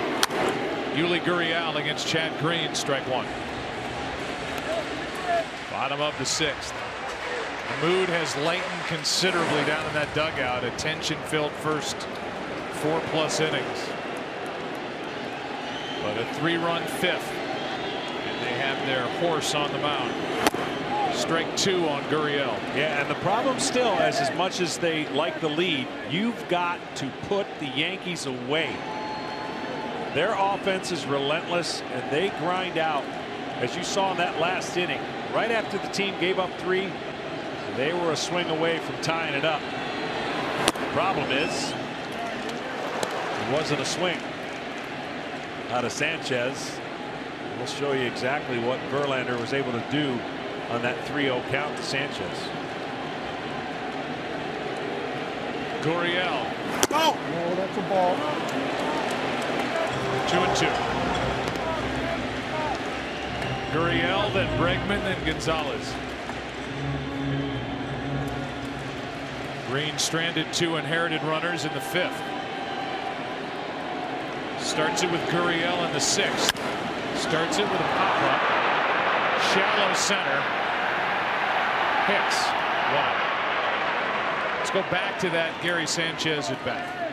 Well, Sanchez did a good job by not expanding the zone, and Verlander was hoping he would, but he gets to 3-0, and then you just got to be committed. You got to let it go. As they say, let it eat. 3-0. Look for an area and let the bat go through the zone, and he was in between, and that in between check swing was a stress relief for the Astros and Verlander. Bregman drew a leadoff walk in the 5th inning. 1 of 3 handed out by Severino, who goes 4 2/3, 3 runs, 3 hits, 4 walks, 3 strikeouts.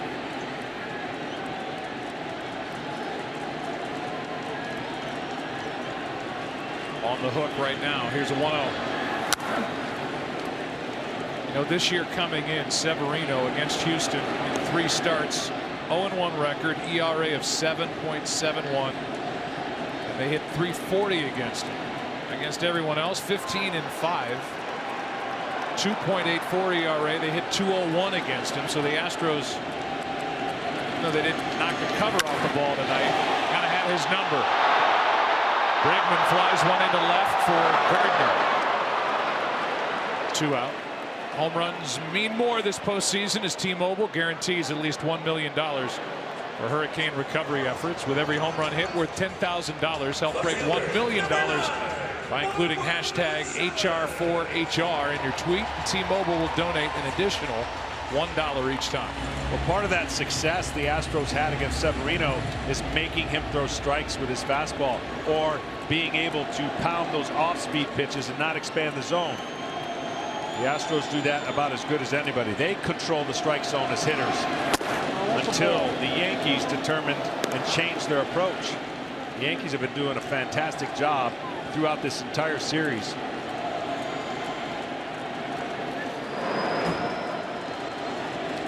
Marwin Gonzalez took a ball, now another.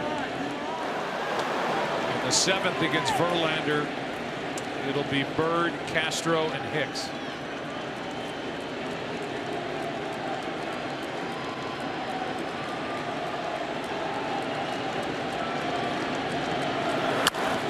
Out of play. The Yankees wanted to be in this position, winning, counting outs. And now if you're A.J. Hinch, you're hoping that your star can give you 2 more innings. And if he has to go to one guy, he would like to go to Giles to close it out. Much better at home than he has been on the road.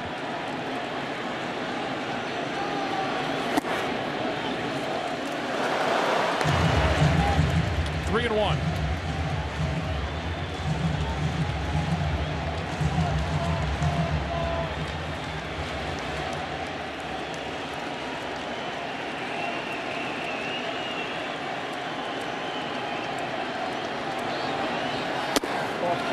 Two-out walk. Budweiser game summary as we are in the bottom of the 6th. Ryan McCann broke through. An RBI double in the 5th inning. Jose Altuve loves hitting here at home. 2-run single in the 5th. That's all the scoring. Severino couldn't get through 5. Verlander dominant. 5 hits through 6. 7 strikeouts, no walks. Well, what we said in the open is, what was it going to take to get this offense turned around? A big hit by one of the left-handed hitters in this lineup. So far, it is McCann, who got a huge double to get the scoring started for the Astros. Here's Gaddis. The ball up.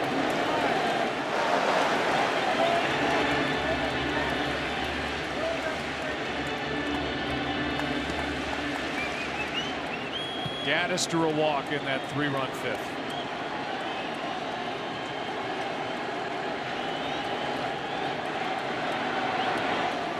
Let the ball up also. 2-0.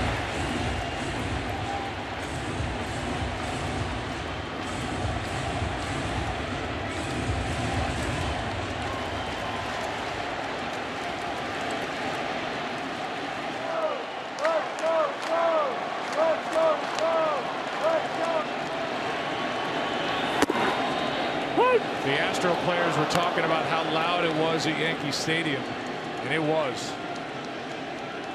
This place is no picnic either. It is loud inside this stadium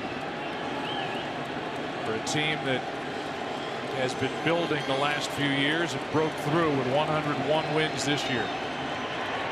Trying to force a game 7. That's strike 2. Well, what this crowd and city got used to and spoiled a little bit is offensively, they've watched a great team throughout the year beat up some pretty good pitching. And what they were confused about coming in here is, where did it go? What happened? And will we get it back? I mean, that's the sense you got from a nervous crowd until they got those runs.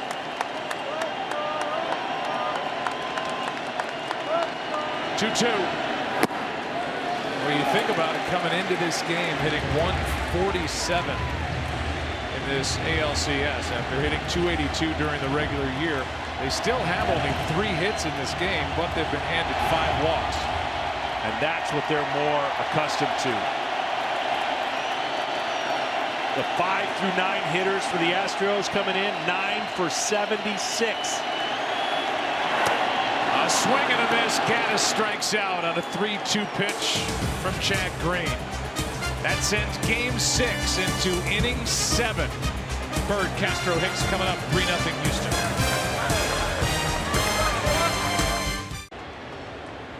Official caps, hoodies, jackets, and more. Celebrate your favorite team with the latest postseason gear at MLBshop.com. 7th inning now, and the 5, 6, and 7 hitters for the Yankees down by 3. Verlander back to work. Greg Bird.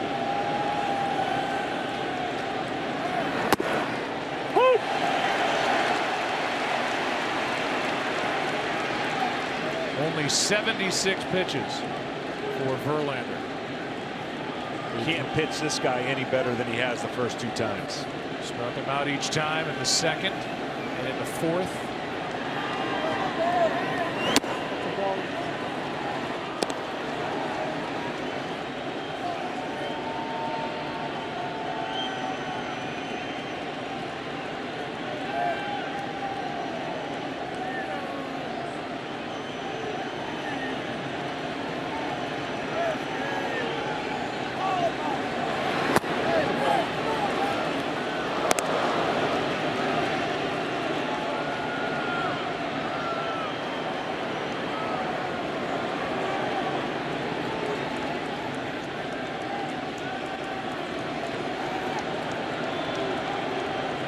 One pitch. Out of play, 2-2. We don't know if there's a necessity for Game 7 who that starter might be for Houston. Pretty much can guess it's going to be CeCe for New York. But when you're down 3-2, it's not a fun position knowing you want to pitch and there's nothing you can do about it. You're hoping your teammate gives you an opportunity to redeem yourself, if that in fact is Charlie Morton for the Astros.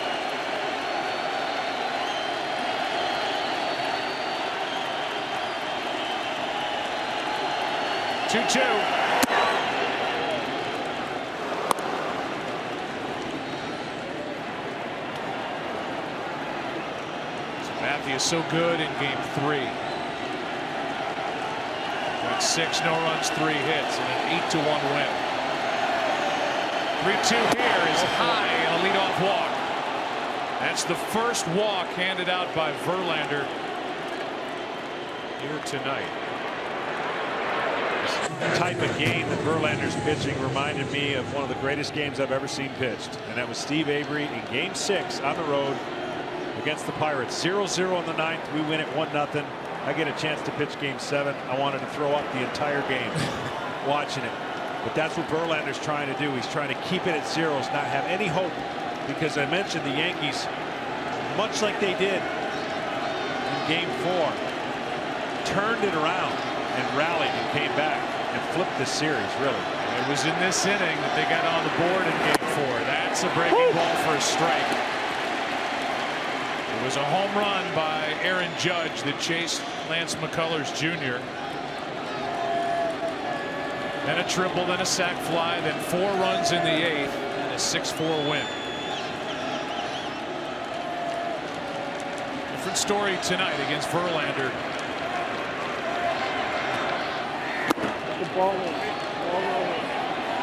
And Castro's going to say that hit him. Right now it's called ball 1 inside. Here's another look.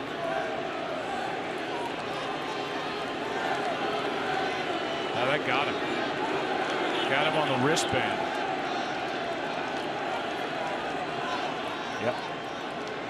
Yeah, this shouldn't take very long. They had an earlier scenario, Chase Headley, but the problem was it was his pant leg. And there was no way to tell if the pant leg got hit on a ball that bounced in, and ultimately was called that he was not hit by the pitch. Replay review sponsored by WB Mason, but this is very clear and should bring up the tying run with nobody out here in the 7th.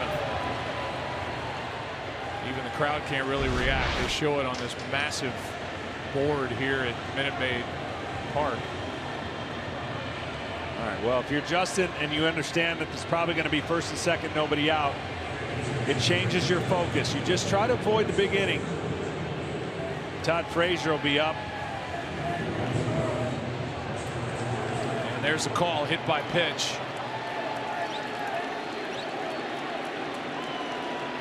Aaron Hicks is coming up with 2 on and nobody out. That's right. You got Hicks, then you got Frazier. So that's the bottom of the lineup for the Yankees, who have come up big throughout the postseason at times. And then the hot Chase Headley batting 9th. Well, there's some tension you can feel in this park right now. A walk, a hit batsman. Yankees with a tying run at the plate. Aaron Hicks, 1 home run this postseason, 15 during the regular season, but he has been shut down by the Astros.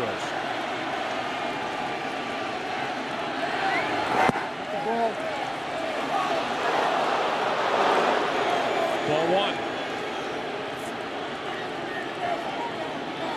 Maybe.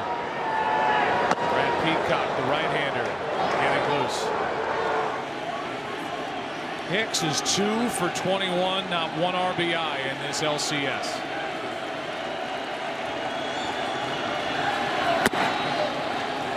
Account 2-0. It's right about now where, when you've gone 9 innings, you start feeling the effect of mental fatigue. It's not so much physical, it's mental, and you got to grind that out at this point. From this point on, anytime you've gone 125, you get that 4-day off. It's right around now where you really got to focus on location.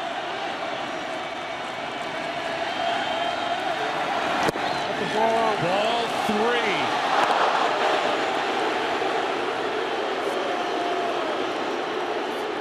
Eight of 11 have missed from Verlander in this inning, whereas he has been pounding the strike zone. Not off by much, but he's missed to put himself in trouble here in the 7th.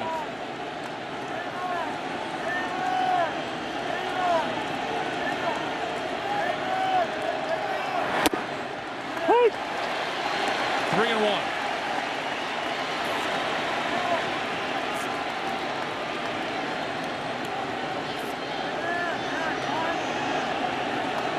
Justin, you want action somehow, some way. The pop-ups he's been getting, or a rollover ground ball. And if you're Hicks, you're looking at 1 pitch and 1 pitch only to drive. Full count.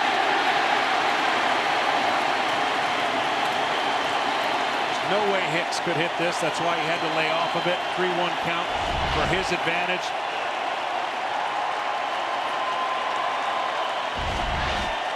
He thought he had walked. McCann framed it, full count.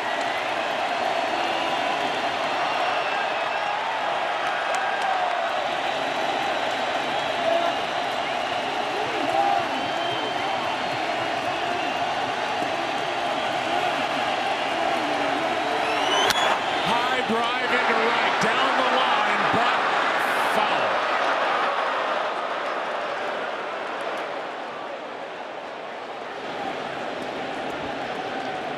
Hicks was ready for fastball there, and he couldn't keep it fair. He was all over it. I think 3-2 right here. You trust your best secondary pitch. Tried to go away, pulls the fastball. That's what I said, location. When you get late in the game, really have to grind on it more than velocity. Maybe a 3-2 slider right here. After an aggressive count now, you've got the hitter thinking, will he challenge me again with a fastball?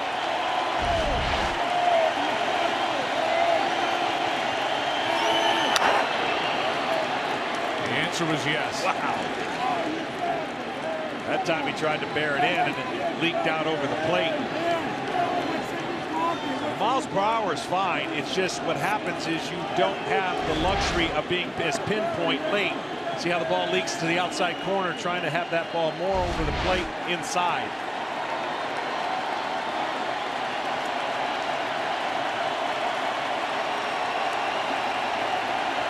It's a swing and a miss if he throws the slider. It's whether he feels comfortable that he's going to make the better pitch with that slider.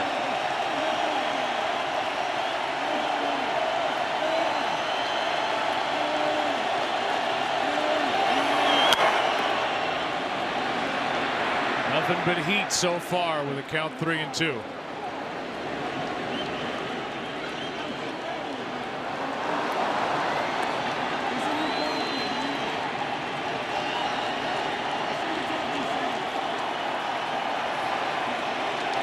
Last 2 innings, big time stress innings for Justin.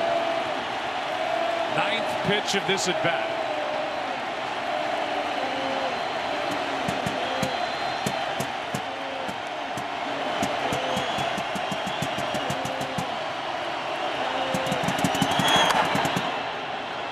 Finally, a breaking ball, and Hicks was able to put the bat on it.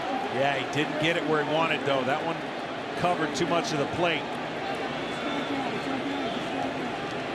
Great battle right here by both Hicks and Verlander.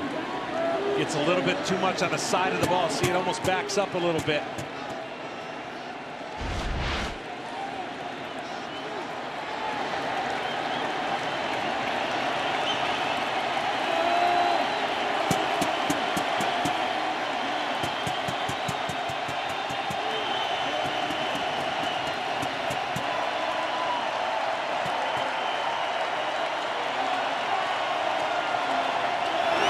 Struck him out, 1 away. And that's where Hicks had no chance. It's not fair to him. I mean, he was getting on the fastball, and Verlander absolutely on the 10th pitch made the best slider of the night look like an inside fastball and bury it down and in. That's the spot. Much tighter spin. You could see how far he missed it by, and an exhale. What a battle. Hicks was up there ready.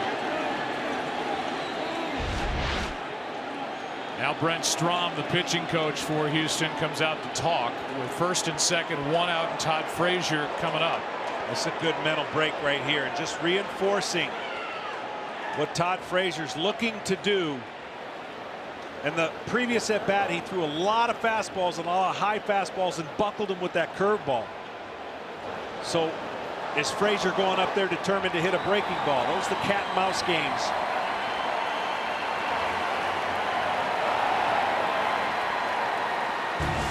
If the Astros win tonight, we'll be back here tomorrow night for Game 7. Coverage beginning at 7 Eastern, 4 Pacific on FS1.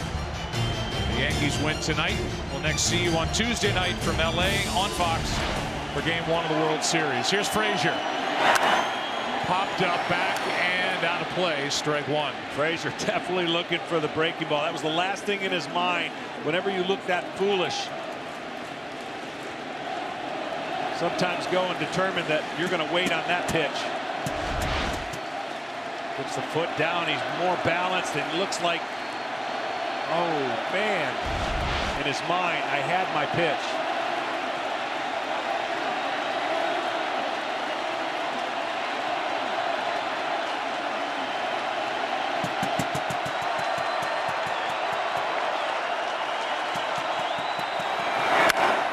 Fly ball in the air to center.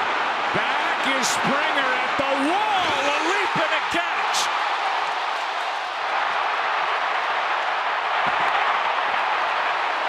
Two out.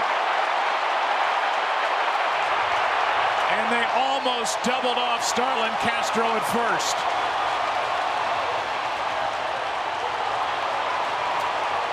Wow, did Frazier smoke this ball? Fastball. Look at Springer time everything perfectly.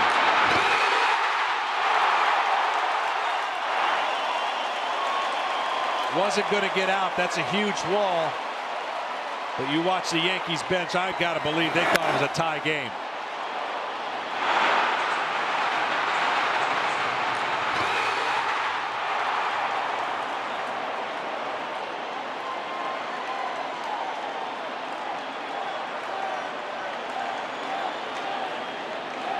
And with a catch by Springer in deep center, the reaction by Verlander, who put the first 2 on with a walk and a hit batsman,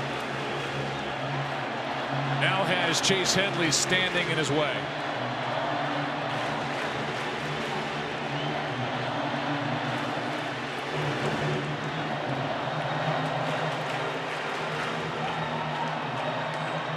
Chase has muscled 2 pitches for hits. They've yet to get inside on Chase Headley, and they've yet to make a breaking ball down to Chase. Maybe the discussion McCann and Verlander were having. Headley back in game 2 hit a ball off Verlander to the top of the wall and right. It was caught by Reddick.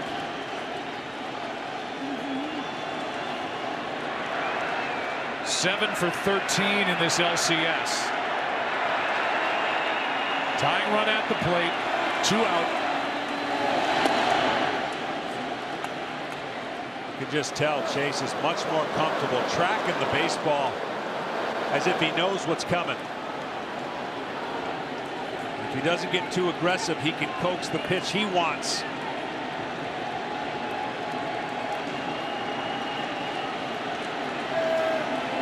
Frazier still talking to himself in the dugout. Came close to tying it. Hit it over 400 feet into the glove of Springer. 2-0. Strike 1. Well, the decisions right now, the computer inside of AJ's head's got to be a difficult scenario, as this has been really tough innings on Verlander. How much longer will he go with him?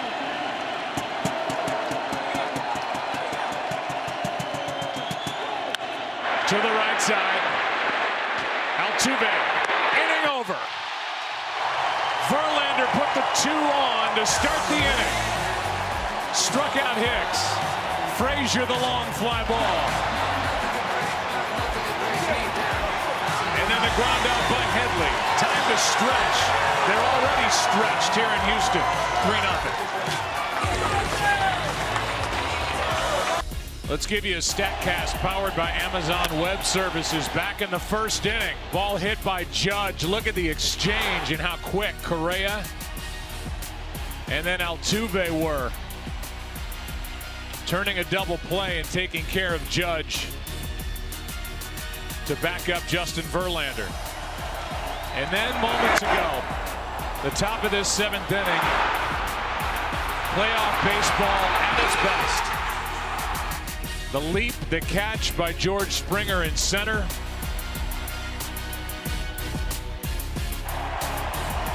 And then the reaction by the all-star center fielder. The veteran right-hander who has pitched shutout baseball through 7. Chad Green back to the hill. First up, the number 9 man, Brian McCann. A breaking ball for a strike. With Springer to follow, then Reddick. McCann's RBI double started the scoring in the 5th. Strike 2. The Yankees against Verlander in the series. Now 2 for 20 with runners on base. 1 for 13 tonight. I gotta believe it would be so impressive if they stay with him to go out for the next inning. But what he went through in the last 2, I gotta think he's done. And they're going to trust their bullpen with a at least 3-run lead. Here's one into center. McCann. Now 1 for 3 on the night as Hicks puts it away. It certainly looks like that's it. I mean, he absolutely. The Yankees put him to the tilt in the last 2 innings, and he got it up and made some pitches. But the Yankees, awful, great approach. They were a foot away or 2 feet away from making this game tie game. Awfully good approach by the Yankees tonight. Made him work for everything. Get the ball out. Say this for the guy coming out of the bullpen, if that is the case with Brad Peacock. He can't be any better than the guy who just pitched the first 7 innings.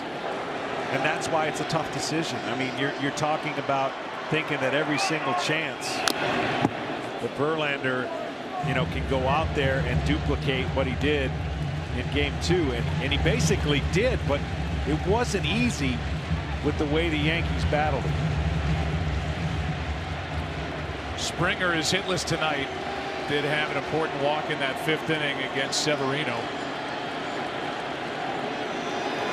Get the ball out. He's 2 for 20 in this ALCS, but he was cheered loudly coming to the plate here in the 7th after that catch in the top half. How about this guy? I can't wait to watch the future of Green. I still would love to see him in the rotation, but he's so valuable out of the pen for Joe, and he's eating up these innings.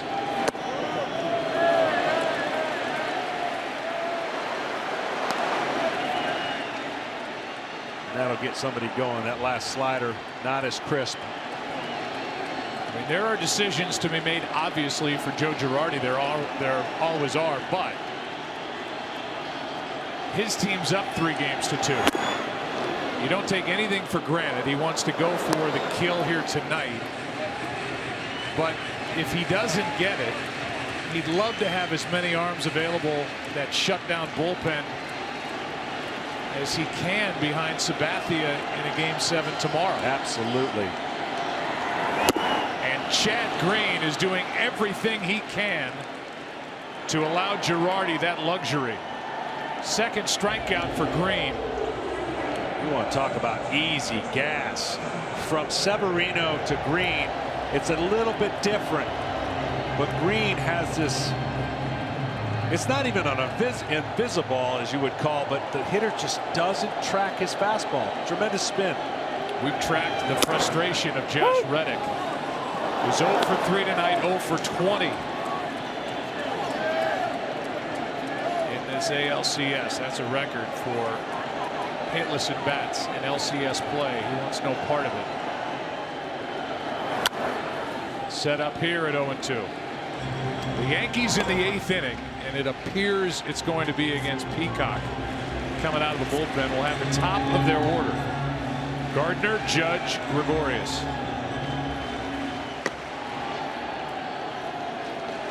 Here's the 0-2 from Green. 97.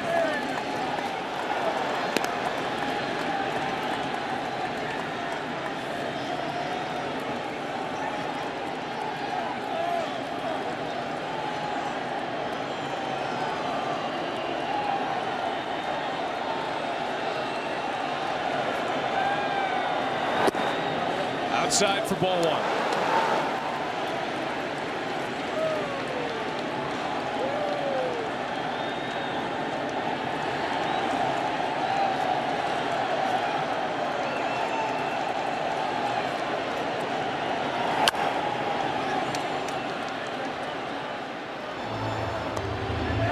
I don't know if this crowd knows that Justin's not coming back out.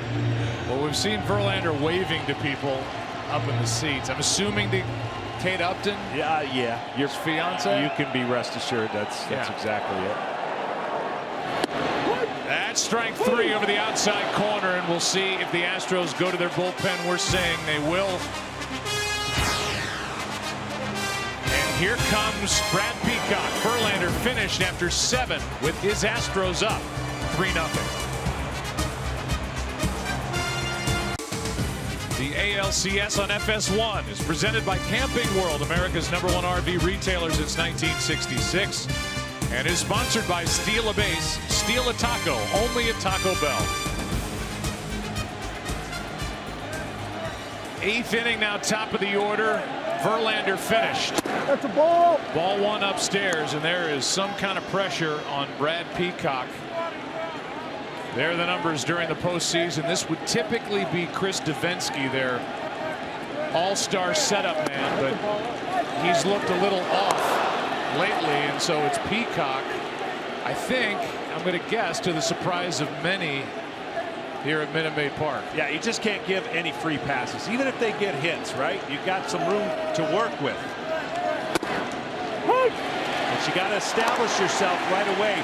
The key, and it sounds so obvious, when you come in the game of this magnitude, get the first out. You're always better off with the first out, even if they get traffic after that. 2-1 pitch to Gardner, leading off.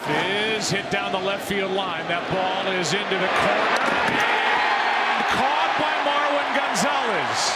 What a catch as he bangs into the sidewall. There is no room down there for which he can make this play seem any easier than he just did. Foul ball caught to start this 8th. A huge relief for Peacock to do exactly that. Get that first out with now Judge at the plate. Everybody backs up on the left side of the infield. And here's a high fly ball into left left center field. Watch this one fly. Out of here for a home run as Judge has made it 3-1.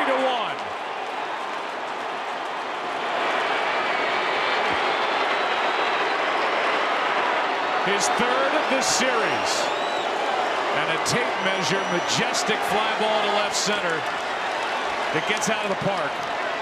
Well, he likes the ball coming into him, and that's where Peacock and his sinker, perfect recipe for Judge. He has been so much better and taking a lot of good swings tonight. See how that ball stays middle. And that looked like a BP swing where we were marveling on how far he could hit a baseball. It just sounds different. It looks different. And it carries different than any other hitter.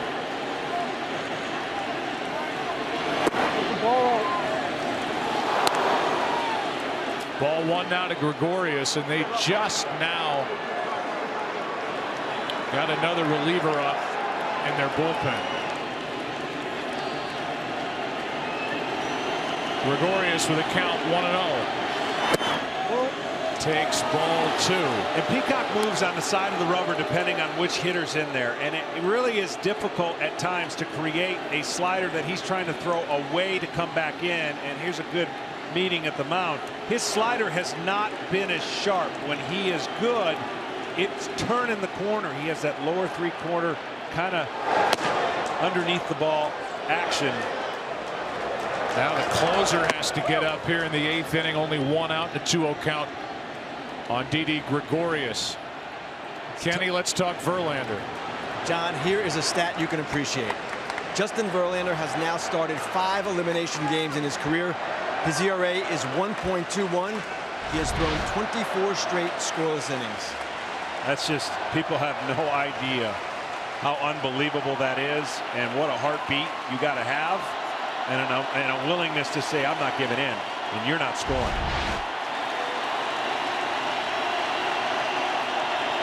Crowd back behind Brad Peacock. 2-0 pitch now to Gregorius.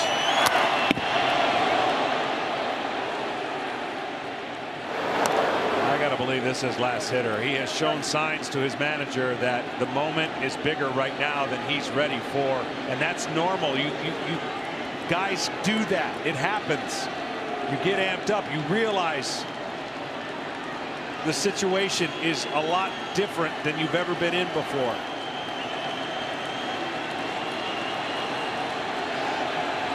Here's a 3-0 to Gregorius. And it sounds crazy, but the walk just seems like a bigger rally than a hit. If he gives up a hit here, that's way better than a free pass. Because at least swinging the bat, putting it in play, your defenders can help you. Gregorius pops it up into left, easy this time for Gonzalez. Big out, 2 down.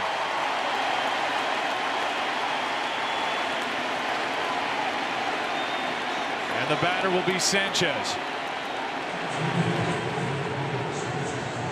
Now he'll move on the rubber, and Sanchez is another guy with that fastball coming into him. He loves it.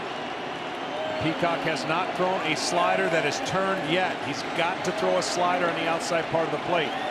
But see, the angle he's creating is different. On the first base side, he loses that leverage against right-handers. If you've got a good slider, you want to be on the third base side of the rubber, but this is not his path. That was a good one, strike 1. Much better.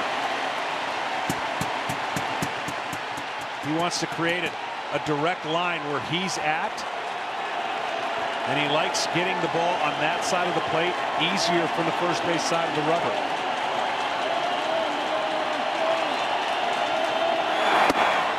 Strike 2. He doesn't want another one of those, I can promise you that. Peacock trying to get 3 big outs.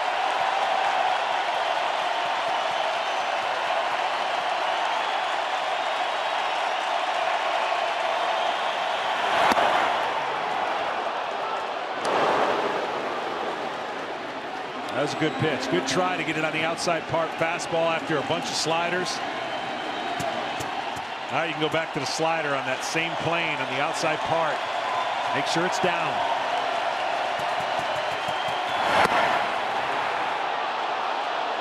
Two and two.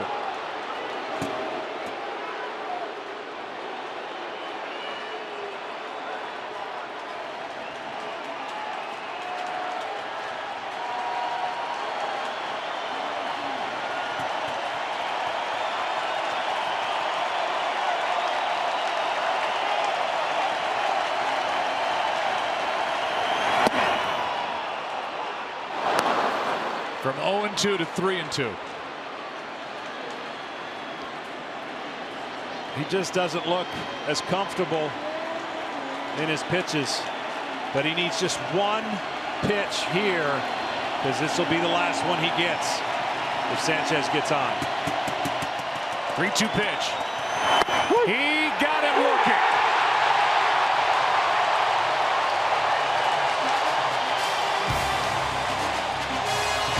And yes, Peacock gave up a home run, but he just got 3 big outs and got Gary Sanchez watching.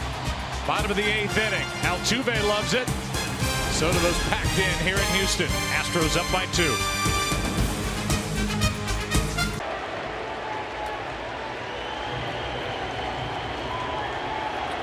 With the home run hit in the top of this 8th inning, Aaron Judge made sure that T-Mobile is donating an additional $10,000 for hurricane recovery efforts. He's made it a 2-run game as Altuve faces David Robertson and takes a ball.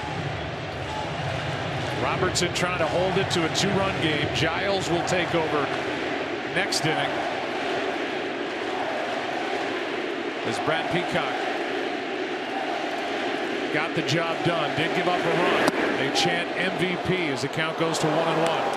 Yeah, and that's what Joe's hoping. This is a quick inning. Keep it there and cause some havoc for closer Giles. Even though he's been better much at home, you know that 2 runs, anything can happen with this powerful lineup. Strike 2 on Altuve. How good was Chad Green yet again? 2 1/3. No runs or hits, 3 strikeouts, 1 walk. He held it right here. He's been unbelievable, and he's been unbelievable all year, as has the bullpen for the Yankees. The Yankees just make it so difficult on the opposing pitcher. No, he did not. 2-2 the count now on Altuve. I wouldn't think. I mean, everybody's available basically in a Game 7. That's why it's so hectic. Verlander won't be. Severino won't be. But whether or not Green will be yet to be determined if there is a Game 7. Now a 2-2 from Robertson is hit in the air to left. Back at the wall. It's gone. Altuve. 4-1.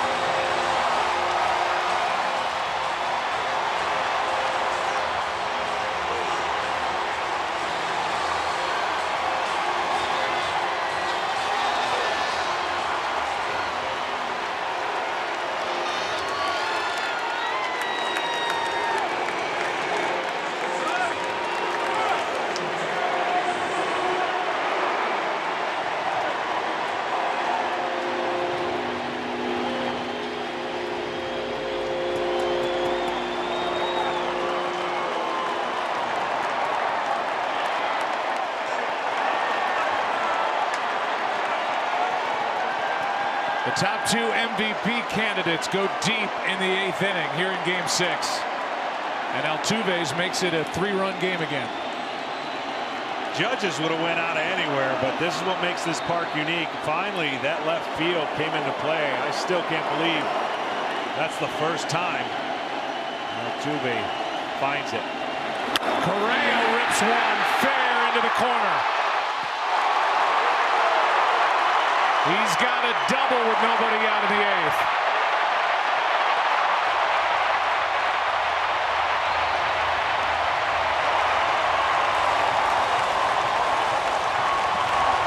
Altuve basically reaches out and one-hands it. And because he's played here so much and it doesn't take a lot to get it over, this is a much-needed run for the Astros and A.J. Hinch. And the first extra base hit for Altuve since his 3-homer game against Boston in Game 1 of the division series. And Correa smokes one into the left field corner. Still nobody out. And the batter is Gurriel.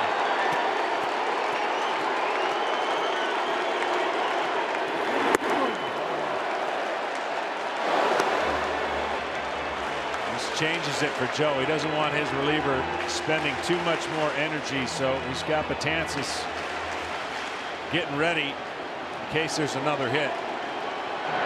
Keep Robertson fresher for tomorrow. Prior to the home run here in the 8th inning, the Yankees bullpen had gone 17 2/3 innings and allowed only 3 runs, struck out 17, walked 7. And opponents, in this case the Astros, hitting 173 against him, but a homer and a double. And an RBI chance here for Yuli Gurriel.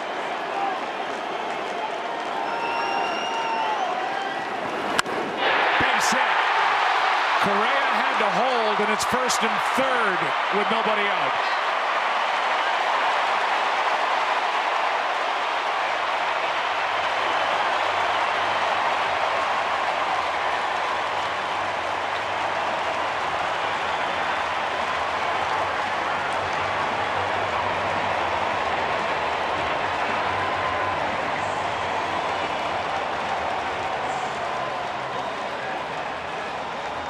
It's gone homer, double, single. And now Alex Bregman will be the hitter.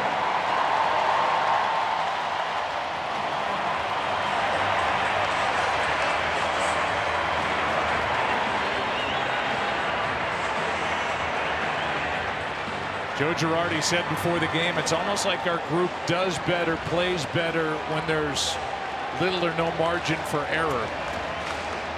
He and the Yankees may get their chance tomorrow with the way this is going. 4-1 Astros, 1st and 3rd, nobody out. And Robertson is getting hit around. Bregman hitless tonight. Yeah, when you're 4-0 this year in elimination games, you feel pretty good about that statement right there. And that's what they are coming in. If there's going to be that Game 7, they'll be facing their 5th elimination game. And that's before the World Series.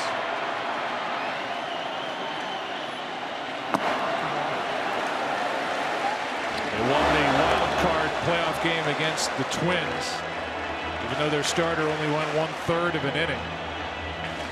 They got down 2-0 to Cleveland, won 3 in a row. And now they were trying to clinch here tonight, but the Astros heating up. Bregman now into left center field. This ball is down. Correa scores. Gurriel brought to the plate. Throw by Gregorius is dropped by Sanchez. To third is Bregman. And it's all Houston tonight. 6-1.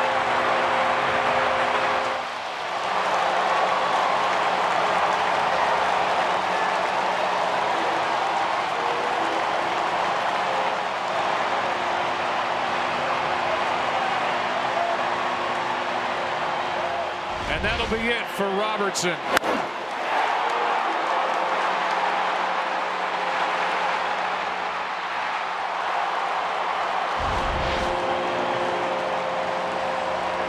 Bregman breaks through. It goes down as a 2-run double and an error on the shortstop. Gregorius on the throw.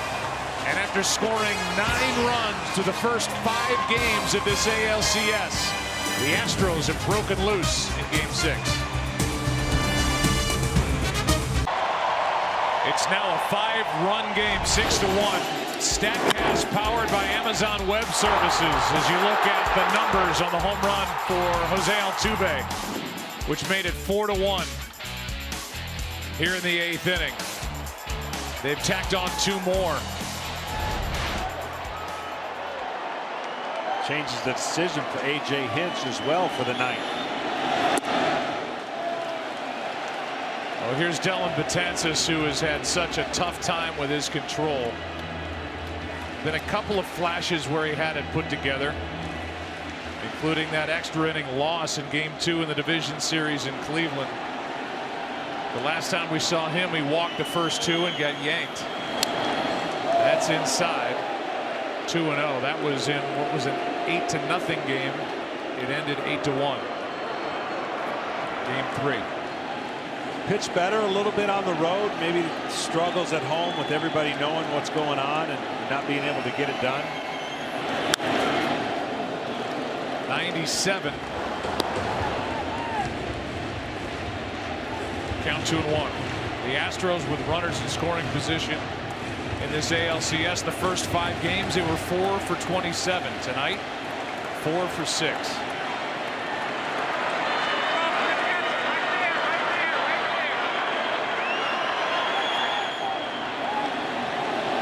Time was called at the plate.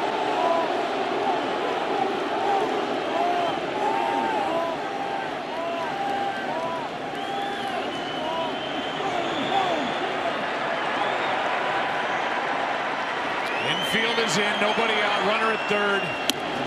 Good pitch from Betances, 2-2. When he's on, he is. Oh, he's unhittable, no doubt. But it's fastball command, as it is with every pitcher. I mean, he's got a wipeout, hard slider slash power curve, whatever you want to call it. 2-2. Struck him out, 1 away.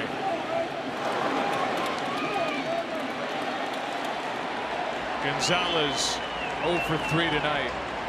With the home runs now hit today by both Aaron Judge and Jose Altuve, T-Mobile will be donating an additional $20,000 for hurricane recovery efforts.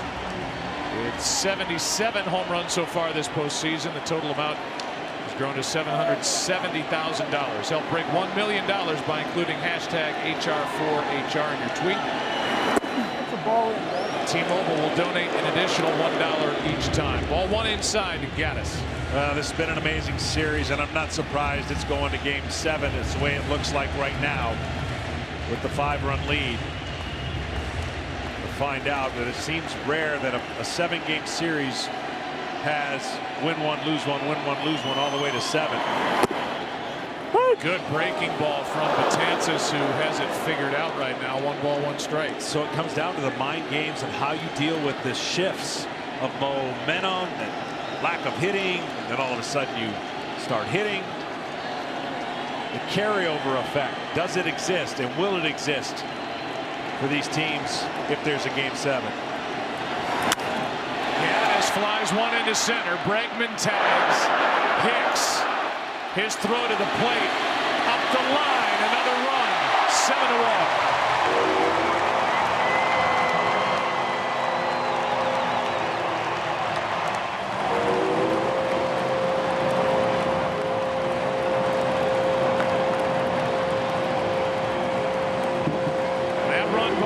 To Robertson, who did not retire a hitter. 4 runs on 4 hits.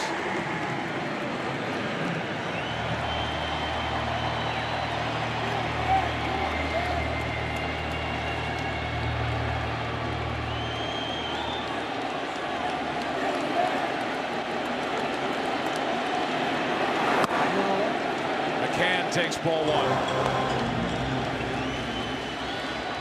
See the stuff with Betances just moves all over the place as McCann is to be happy with that RBI double and run scored back in the 3-run 5th, his first hit of this LCS.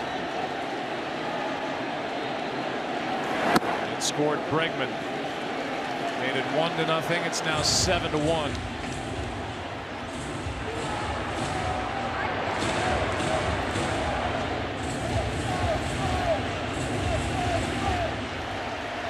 Astros will have decisions to make, and I'm sure they'll process every bit of it for Game 7 if there is. Strike one on McCann. Don't know the physical ability of McCullers being able to come back on short rest, but he'll be available, I would think, out of the rotation. Charlie Morton. It would be Morton's turn. It would be McCullers on short rest. That finds its way through two infielders, both Gregorius and Castro. And McCann has his second hit of the night. For more on what could come our way if there is a Game 7 tomorrow, let's go to Tom Verducci. Yeah, Joe, I spoke with pitching coach Brent Strom before the game. There were three options. One was Brad Peacock. Of course, he was in the game tonight. He's off the board. So it's Morton on regular rest or Lance McCullers short. Now, Strom told me with McCullers, he has a much longer routine to prepare for a start. So he really is only useful as a starting pitcher. We'll see where they go. What a swing by Springer, fouled straight back. 8th man to bat in the inning. Springer 0 for 3 tonight with a walk. On the other side, you've got Sabathia. Again, you have to couch it, as this game isn't over, and certainly the Yankees are capable of putting anything together with their thunderous lineup. But Sabathia, remember, is 10-0 this season following a Yankees loss.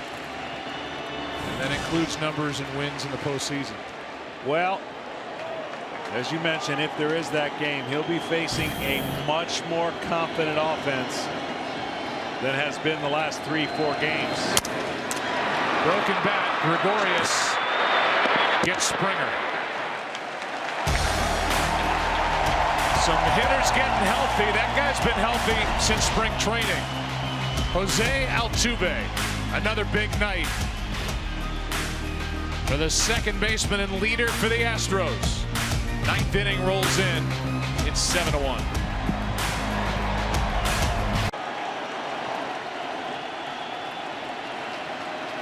The closer for the Astros gets work. Ken Giles misses outside, ball 1. So many different things to talk about here in the top of the 9th inning, but right now we'll see what happens with Bird. Jose Altuve with a 3 RBI night, a 2-run single and a home run. His first home run of this LCS, his 4th of the postseason. That misses up and away, and the Astros' second of this series. The other belongs to Correa. You just don't want 25 pitches out of Giles in this inning. You don't want to extend him with a 6-run lead. And pops in there to make it 2-1. So the ideal situation, you get him work, gets 3 outs, all is good. Game 7, here we come. Castro will follow, then Hicks, the 5, 6, 7 hitters for the Yankees in this inning. The 5 through 8 batters are 0 for 10 tonight with 6 strikeouts. That might stay in play. 1 row back. Bregman couldn't get to it. Our Hankook Tire dynamic play of the game. How about Verlander? It's just fantastic. So difficult to do. He may not have been as sharp as he was in a 9-inning game, but he was clutch when he had to be. First and second, nobody out. Got a little help from his defense, and it did the rest. Bird, who homered off Giles in game 1, flies out against Giles here in game 6. All right, so a few things have happened here. Yes, the Astros look like they're going to force a game 7. Their offense is starting to awaken, and they're saying, hey, remember us. This was the #1 offense in baseball in average run production, and they looked a lot more like that here tonight.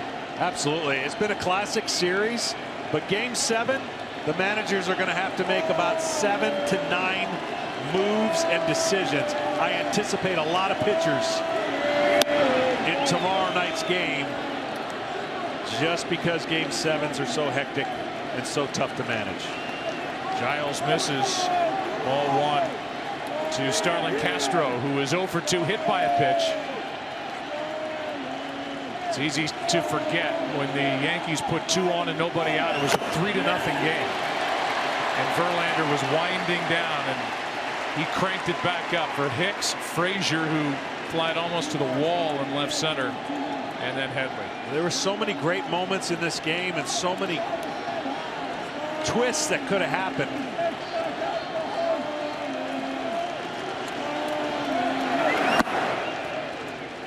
You know, the Astros, despite that offense looking like it's starting to come out of hibernation a little bit, they get an entirely different look tomorrow night with CC Sabathia, who's been so good, and the veteran knows how to pitch.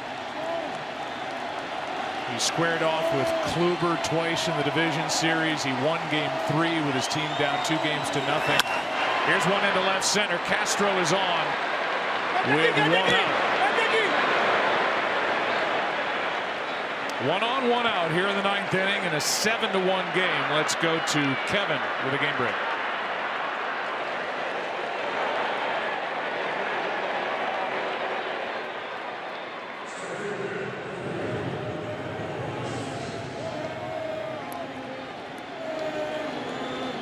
Thank you, Kevin. Well, Verlander, who they were talking about and will talk about as Hicks digs his way in here. We talked to him during game 3 from down in the dugout.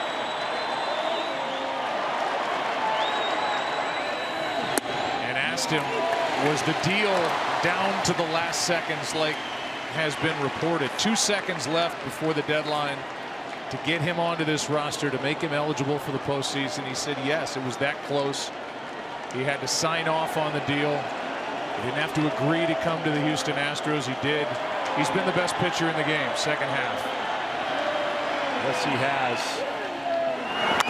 And a lot of people from afar said he was losing it. Said he didn't have it. At the trade deadline, that's not who they needed.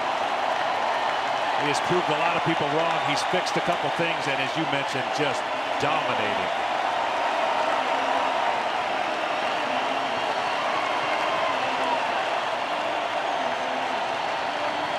The Astros win this game 6. Verlander will be 9-0 since they picked him up from Detroit. It's interesting when I think of that stat. I think of Doyle Alexander when he went 9-0 for the Tigers. Some trade, some wild, no good kid. Oh, do you now? And who was the guy that went the other way? I don't know. He was 5-11 in Double-A. His name was John Smoltz. 1 on, 1 out. Hicks trying to make it exciting again here in the 9th. Exciting for the Yankees. These fans, plenty of excitement all night. That's ball 1.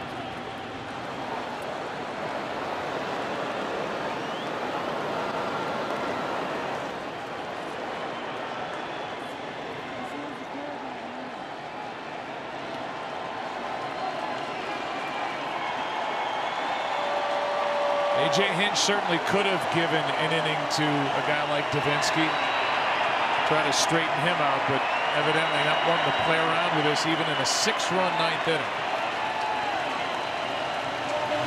He went with Giles.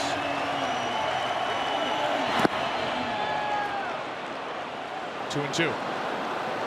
Yeah, there's a couple ways to spin that. You give the Yankees a few more looks at Giles, although he's pitched a little differently, mainly fastballs because of the lead. Some sliders there with 2 strikes on Hicks. But he didn't want anything to get going in this inning, and he'll deal with tomorrow. Hopefully he has that tomorrow. That's why Giles is in the game. 2-2. Full count.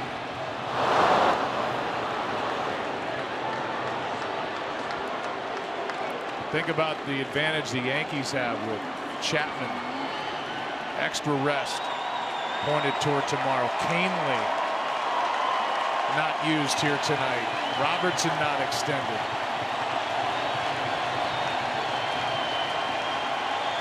And they'll be there to back up Sabathia in what looks to be a Game 7 here on Saturday night.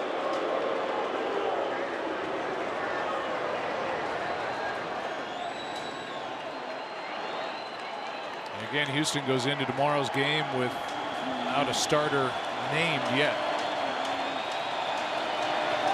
3-2. 2 on, 1 out. Well, the Yankees are doing their part. There'll be a meeting here at the mound, and now the Yankees are good. Their goal is about 13, 14 more pitches. That's their goal. And for Giles, it's 7 or less. Double play, something. So Brent Strom out to talk. Congratulations to Dave Roberts, one of the great guys in the game. And the Dodgers.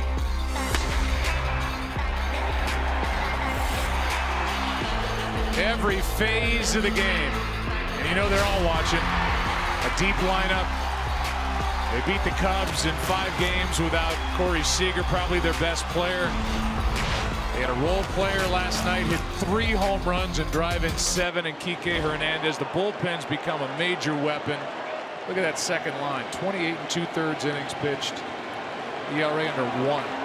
It's really been. We talk all the time about the Yankees, but Dodgers saying, hello, our bullpen's nasty. Ball 1 from Giles to Frazier.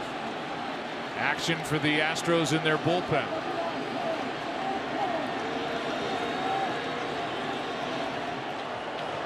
That's Will Harris.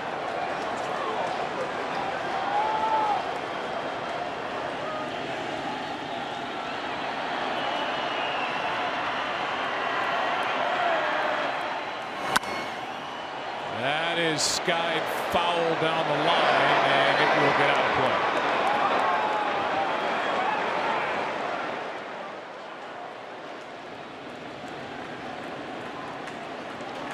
Todd Frazier in Game 3 hit an opposite field home run. The short porch and right at Yankee Stadium. Certainly didn't crush it. He crushed the ball in that scoreless 7th. In one of the deeper parts of the park against Verlander. As he represented the top run, and that pitch barely missed. 2-1. Pretty good pitch right here. Just a little bit low.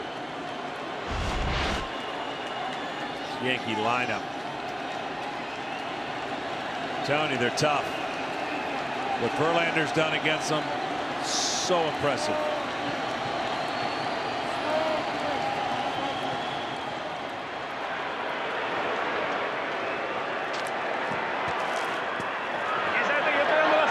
It will at least be 20 pitches from Giles with a 6-run lead.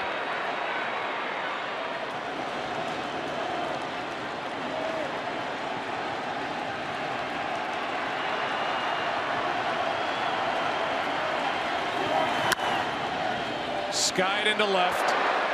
Gonzalez to his left. 2 out.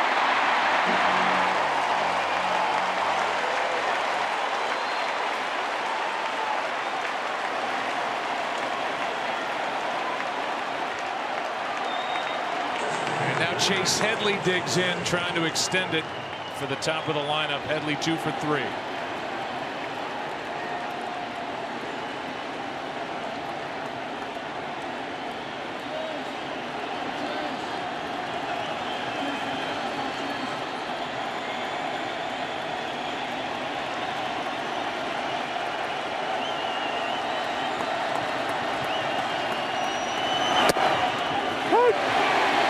He was taking strike 1.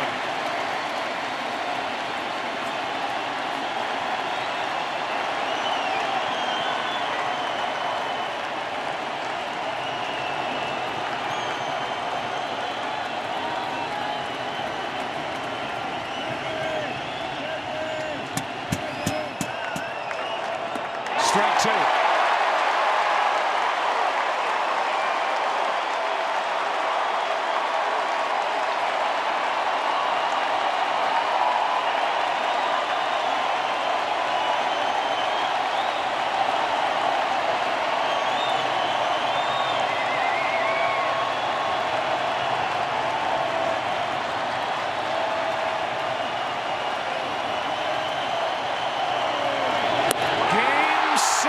Tomorrow night, Astros win it 7-1.